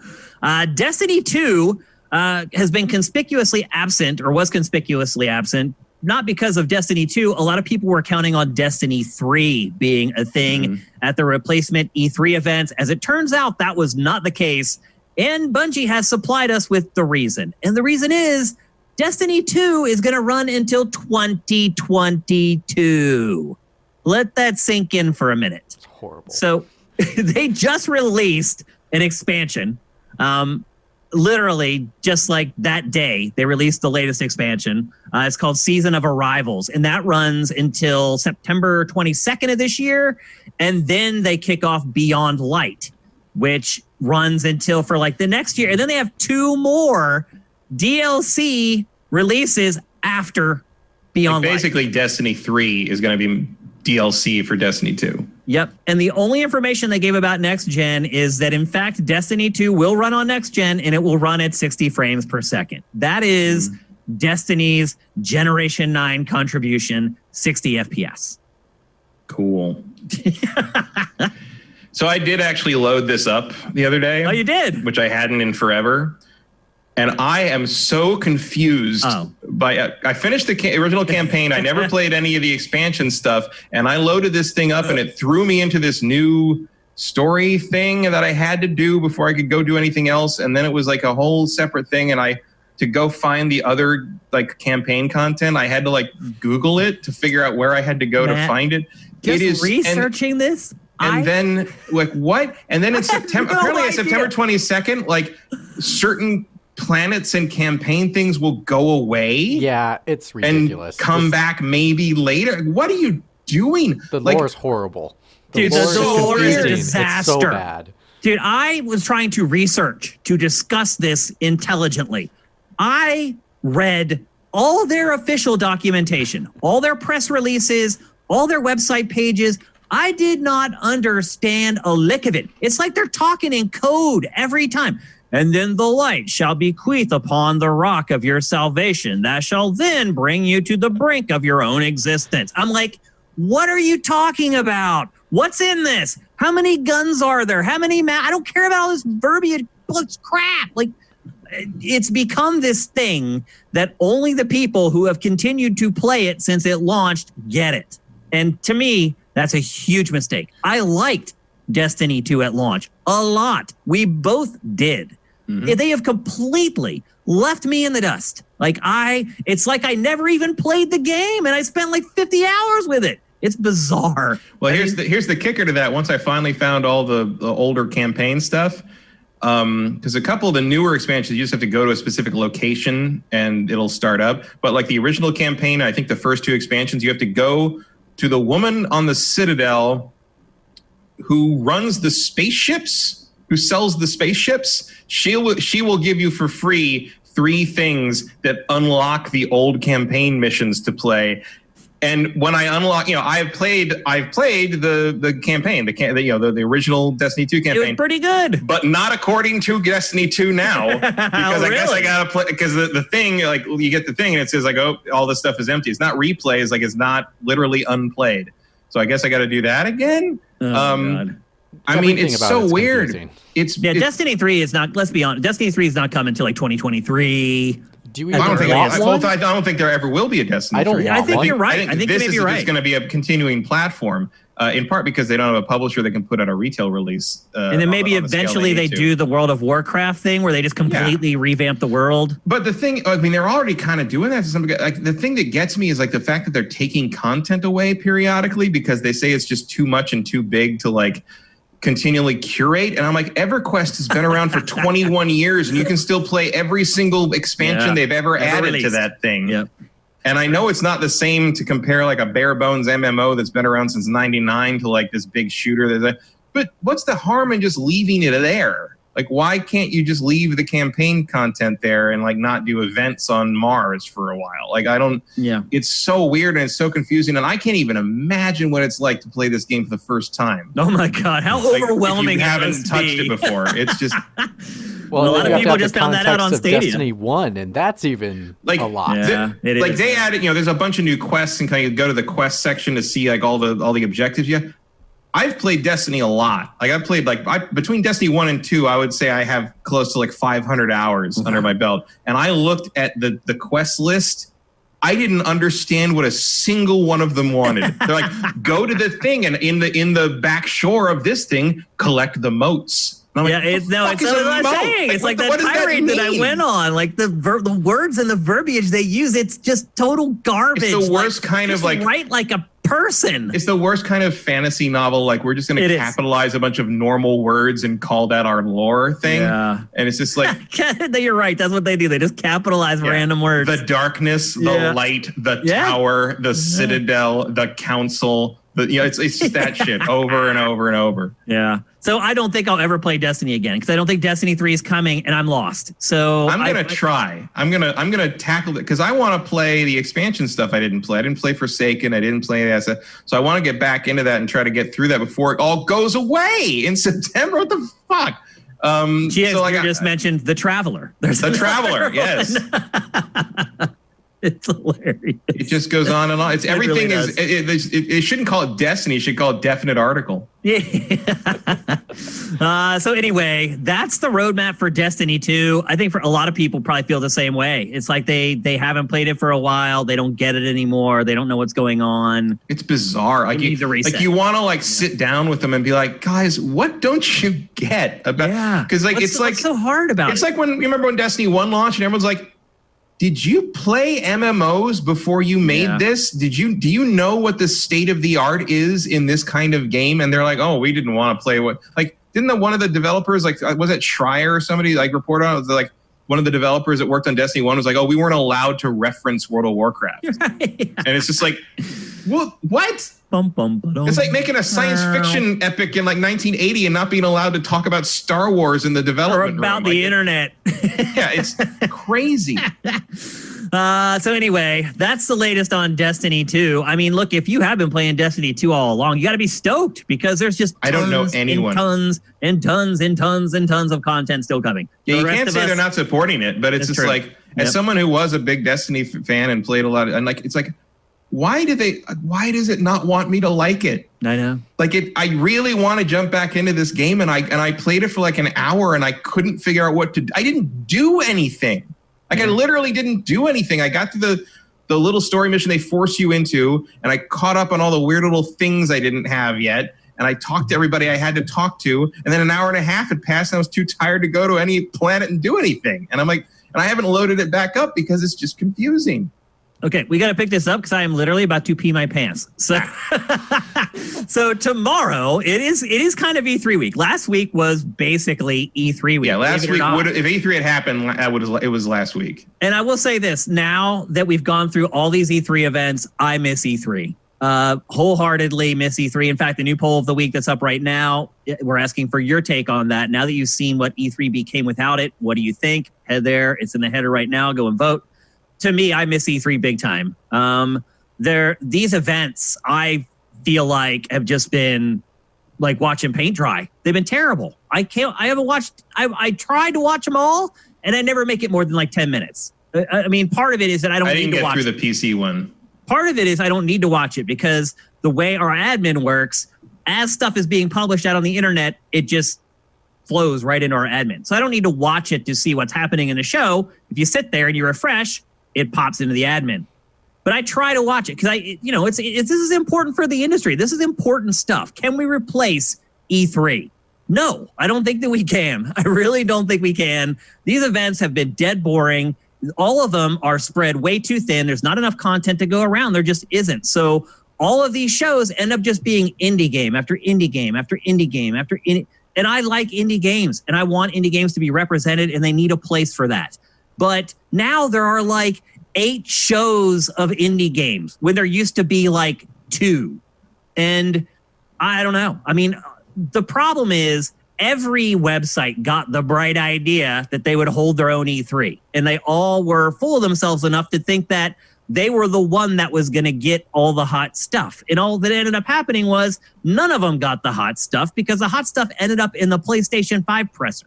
Or it's going to end up in Ubisoft's event, its own event. It's not going to give it to you. So I will be very, very happy if E3 comes back next year. I don't think the replacements for it have worked very well. Now, with that said, tomorrow there is a Pokemon Nintendo Direct where they are going to announce a new Pokemon game. I am shocked by this because I feel like we have just been inundated with Pokemon for the last 3 years straight because we got Let's Go. We got Sword and Shield, and then we got these little, almost indie-ish little spin-off things that have been released on the eShop. And I don't really feel like I need more Pokemon. I don't know about you, Matt. How do you feel about this? I mean, I don't need more Pokemon, but I'm not the target audience for Pokemon when it comes to that. I mean, I'm going to guess this is going to be the Sword and Shield equivalent of Ultra Sun and Ultra Moon. You think so? You think it's going to be like a big game? The inevitable upgrade they do. Wow. That would be my guess. I didn't think that at all. I was thinking, surprised. Let's go silver or gold. That's what I was thinking. They said they're not doing that. No, really? Which is stupid because I would love a Let's Go Silver or Gold because like Silver and Gold are two of the best games in the series. Yeah, I figured it was either that or another one of those free-to-play indie eShop spin-offs. I mean, that's possible, but enough time has passed that like it would be time to do like, I mean, maybe they're not going to be separate standalone games, but there would be like some other expansion pass for Pokemon Sword and Shield to kind of do the same thing that Ultra Sun and Ultra Moon did or that kind of thing. Cool. Yeah. Or you might be right. It might be some like weird ass mobile thing, or it might be some kind of Pokemon Go celebration because that's been on for like 5 years now or something. Mm-hmm. Yeah, I don't know. It could be like Pokemon Go 2 for all we know. I don't think they're going to want to start over with that. I don't think they would either, yeah. but it could be. We just really don't have any idea. I don't think it's likely that it's the next big budget Pokemon, though. No, definitely. At most, it's like Ultra Sword and Shield, or whatever they call it. It could be another. I mean, I would support another Let's Go game if that's what they decided to do. I loved it. I thought it was great. I liked it more than Sword and Shield. Hate me for it, but that's the truth. I liked it more. I had more fun with it. Okay, we've made it to our last topic, and we're before the time, so we've done it somehow. We're gonna finish off the show with probably what Matt was itching to get to this whole dang episode, and that is Star Wars Squadrons. Rogue Leader returns. Well, no. Well, it's not. But it's as close as we're going to get at this point, I think. Rogue Leader is not what I want. Rogue Leader is... You got what you actually wanted. Yeah. So Rogue Leader is an arcade game. X-Wing and TIE Fighter are more Sims arcade elements.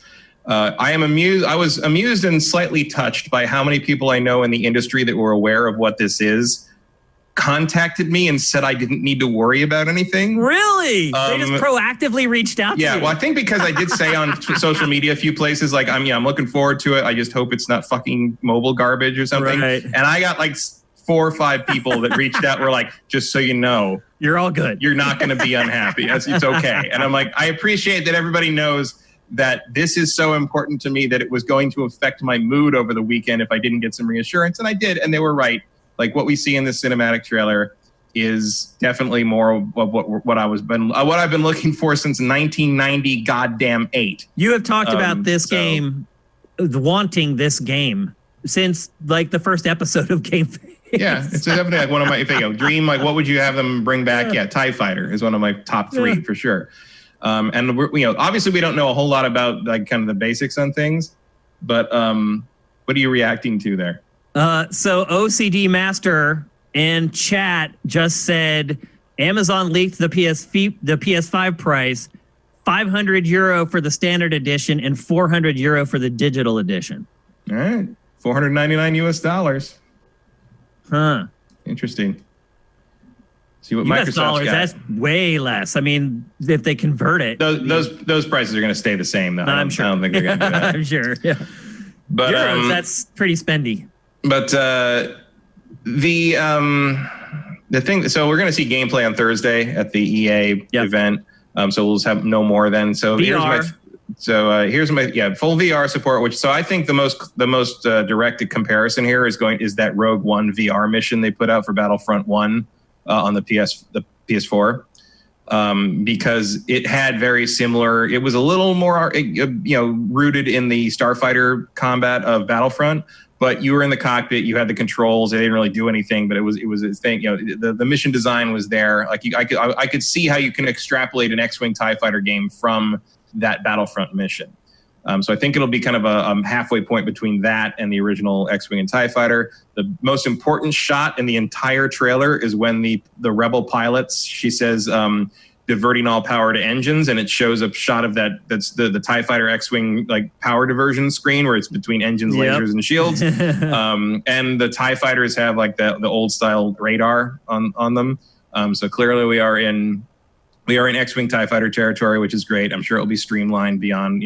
I doubt you will be flying around slow-paced missions, scanning rectangles, pretending to be freighters, and guarding them in a Y-wing. But I feel like the campaign's set after the Galactic Civil War, so that kind of tells you where the time frame is. There's 5 versus 5 multiplayer, which is cool, dogfighting, although a lot of dogfighting multiplayer games end up just becoming these things where you just chase each other in circles. We'll see. Yeah, I'm wondering if they can really make that be a sustainable thing, because even the Starfighter stuff in Battlefront got old after about 2 days. Yeah, if you're in space where there's no objects to like fly behind or around, and you're just in open, free air, it gets boring pretty quick. And the campaign is being written by Mitch Dyer. From IGN, ex-IGN guy. Mitchie D, No Clip guy. Is, he works at No Clip? He was doing No Clip stuff, I think, Oh, I didn't know that. I can't remember exactly. I just remember from IGN. But yeah, he's writing. I might be wrong about that, but he tweeted today that he was working on it. That's awesome. Great to see one of our fellow brethren getting into game development. The other details, so far they've confirmed the A-Wing, the X-Wing TIE Fighters, and the TIE Bomber. And there's going to be a lot of unlocks in the game as far as cosmetics and new weapons and things for your ships. And it's coming to every VR platform, including PlayStation VR. So it's coming out for Vive and Rift and PlayStation VR. It looks great. Is that any of that stuff in engine, what they showed? That's all in engine. Is it? But obviously, it's Frostbite, so that could mean anything. They could be fully rendering everything in post already, and it doesn't, and there's even a little thing on the bottom of the trailer that says not all imagery will be in the game, so there's some obviously just to cover their butts in that. Probably not going to have the moment where all of them rush at each other and the Star Destroyer comes up out of the clouds like that. Yeah. But so I mean, we'll see what it looks like on Thursday in gameplay. Finally, EA Motive getting something out. Motive gets, but like I said, they got another Star Wars game this year, and it turned out to be the one I wanted since I was in college. So cool. I hope they don't blow it. I hope it's not microtransaction fests or something. I hope they learn their lesson from Battlefront 2. They're already talking about that stuff, though. They're greasing the wheels for it. Look, if there's any one of these things is going to get me to do that stupid whale shit, it's going to be this one. So here we go. Definitely. All right. So that's it for GameFace 216. If you guys have a couple questions for us, we'll answer one or two before we get out of here. If you guys have a question about PS5 that we didn't address during our discussion, we'll answer it. Swanlin, how will you handle spoilers next week for Last of Us? That's a good question. Well, I mean, if you remember, our B-roll never goes past the first couple hours of a game. Story-wise, anyway. We'll show you the intro cinematic. We may show you like the second or the third cinematic. Anything beyond that, though, is going to be all gameplay. So will there be spoilers in the show next week, showing maybe weapons and stuff that you didn't know existed? Probably. Will there be story beats that you didn't know about in the show? Hell no. So I think we're very good about spoilers. It's something that we think about all the time. And if we don't usually talk about anything that isn't like basically Act 1 setup. Yeah. Story. I mean, we look out for you guys. We take care of you guys. We're not going to spoil one of the biggest games of the generation for you guys. So we'll see you guys back here on Tuesday at 1 when we'll talk about it. And a lot of you guys will have played it by then anyway. So Congrim 1, we'll take one question on the PS5. PS5 event was the most watched gaming live stream in history on YouTube, even surpassed E3.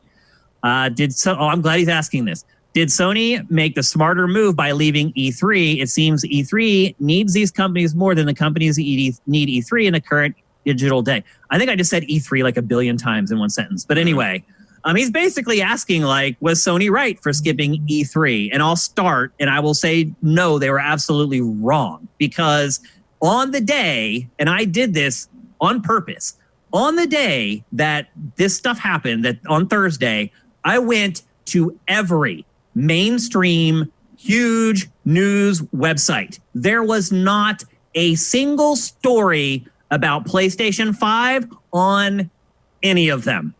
I had to find the story. I had to search. And then probably half of the websites even had stories about it. But the ones that had them, that story was buried on like their weird technology blog or whatever. So I would say my answer is if E3 had happened normally this year, Sony would have made a huge mistake in not attending. I will say they were absolutely correct in not attending. And the reason they are not being covered on mainstream news sites is because there was no price and no release date. As soon as they announce an actual price and release date for this thing, then they'll get picked up by the mainstream media. And I think if they'd stayed with E3, if E3 had happened and Sony had come back to E3, I think we would have gotten a price and release date this week. No question. Oh yeah, we would have got it at the press conference for sure. Yeah. But I think mainstream outlets are basically saying if we can't tell people when this thing is available and how much they have to pay for it, there's no story. Well, they wrote stories, but they just were buried. Right, but you're not going to see it on like front page. Also, with everything else happening in the world, getting any kind of press for a video game console is going to be a tough get at this point in time. I mean, I'll just say I was shocked as I kept going to website after website after website after website. I mean, I was like, one of these is going to have the PlayStation frickin' 5 on their homepage, even if it's down like at the bottom by the footer or what. None of them had anything. So you may be right, but you have one chance left to be right. Mm-hmm. Well, no, I have plenty of chances left to be right because what matters is sales. And the only way we can say that leaving E3 was a mistake is if the PlayStation 5 does not sell properly. Now, I was talking about whether it was a mistake or not, this specific instance, not like 3 years down the road, whether the PS5 is doing it. I think Sony's happy with the most watched game-related live stream in the history of anything right now. Like they got to us, which is really who they need to talk to during E3 beyond like the mainstream coverage. And they will get that mainstream coverage when they do their big, here's when you can go buy it, go pre-order it at the retail places thing. If there is no coverage of PlayStation 5 after that event next month, then I think we're in some whole new weird area. And I don't even know if E3 is exactly the answer to it. It might just be that the news cycle does not care about what they would deem, disposable entertainment. There's not a lot of stories about movies now either because there's no movies coming out. But like, I don't know. It might just be the news cycle is very difficult to penetrate with anything fun right now. Eric Cartman says CNN had a story. They did have a story. They're one of the websites I went to, and it was nowhere near the homepage. I had to search for it, and then I found it, and then I found it on their weird little technology, like Splinter website. One thing I will say is that I think technology is a little bit more mainstream than it has been in the last generation cycle. So it not being on major newscasts isn't as big of a thing because they had the most watched thing, and the word of mouth is going to get around. And the discussion around the PlayStation 5 has happened for days on social media everywhere. And where does grandma and grandpa go? They go to Facebook. They don't go to CNN to check out their tech section. They're going to see it on Facebook about someone going, oh my God, look at this PlayStation 5. That's the way. No, they go to CNN. No, they don't. They get their they news. do. They get their what news. Do you mean? If you look at the statistics, older people get their news from Facebook and Twitter, and Sony owns that market space. I need to see that statistic. I definitely need to see that statistic. That is pretty much true. If you're not getting it from Fox News and you're an older American, you are getting news. No, they get it from TV. That's where they get their news. A majority of them sit around and watch Facebook. They get it from Fox News if they get it from TV. But if they don't get it from Fox News, they get it from Facebook and like online stuff. That's why Facebook had to take I want to see that data. That's why Facebook had to take away. I won't believe it until I see the data. Well, it's out there. You can definitely find it, and I can send it to you too. But there's a reason why Facebook took away the news section of their thing because they were being counted as a news outlet for people, and they didn't want that responsibility, so they took it away. But people still go on Facebook and share news stories, and that's where people get their info from. It's not a good thing. No, it's not. But in Sony's case, it works because they own the social media. Yeah, the buzz footprint. will be there no matter what. And of course, you're always dealing with the mainstream. You're dealing with that thing where you just advertise the thing in the last month to month and a half run up to the release of the thing, and that's how you get the mainstream to pay attention to it. The question becomes, is the NFL coming back? Probably. Yeah. So far, yes, we think. So far, yes. If the NFL doesn't come back, what do you advertise this shit on? That's my question. Yeah. The presidential debates. That has that kind of penetration. You know what I mean? Yeah. How do you reach them? So, I don't know. I am going to go look up that data because I refuse to believe it. Old people. Wait, when you say old people, what do you mean? Are you talking about like me? No, we're Are you talking talking about about and up. 60, like 65. 65 and Yeah, up. like retirees? Yeah. Grandma, I grandpa. do not believe that. at all. Facebook is for people My like mom sits around and watches TV all day. My your mom's grandma's on not everyone. Facebook every day. Your Facebook is a massive source of news for people older than us. Interesting. Like it's a problem. I'll go look it up. I'll see. But anyway, thanks for sticking around. A long episode, 3 hours and 10 minutes. I'm sorry we didn't take more questions. I did see a really good one that I wanted to answer, but Mitch jumped in on that one and we couldn't get to it. Let's just do yes or no. Do you think Microsoft will undercut Sony now, no matter what they charge? That means they have to go first. Yes or no? Yeah, I don't know. You don't know. Mitch? I have no idea because it depends who goes first. I say yes. They have to. That's the only chance they have of winning. So I say yes. And that's it for GameFace 216. Thanks for tuning in. You people watching the stream, you've hung out with us for 3 hours and 10 minutes. You guys rock. Thanks for being here. Thanks for giving us little tidbits in the chat and filling us in on stuff we weren't sure of. You guys are awesome as always. I should also mention that GameFace is now on pretty much every podcast service that exists. I'm not exaggerating. We're on all of them now. We're on Apple Podcasts, Google Podcasts, iHeartRadio, Spotify, Stitcher. We're everywhere. And as of right now, to find the podcast, search for Sifted, because if you search for GameFace, it'll be hard to find. But if you are listening to GameFace on any of those services, it would be great if you could help us out with $1 or $2 on our Patreon. Every dollar matters for us. Excuse me. You can find that at patreon.com/sifted. And you can find me on Twitter at Dinfire. You can find Matt on Twitter at MKyle. That's Keil. You can find Mitch on Twitter at Mitch Secor. And if you're on YouTube or you listen to our show on any of the podcast services and you want to know when stuff is going on, follow the site on Twitter at Sifted Games. So on behalf of Matt and Mitch, I'm Shane, your humble host, and we'll see you next Tuesday for The Last of Us Part 2. GameFace is up and out.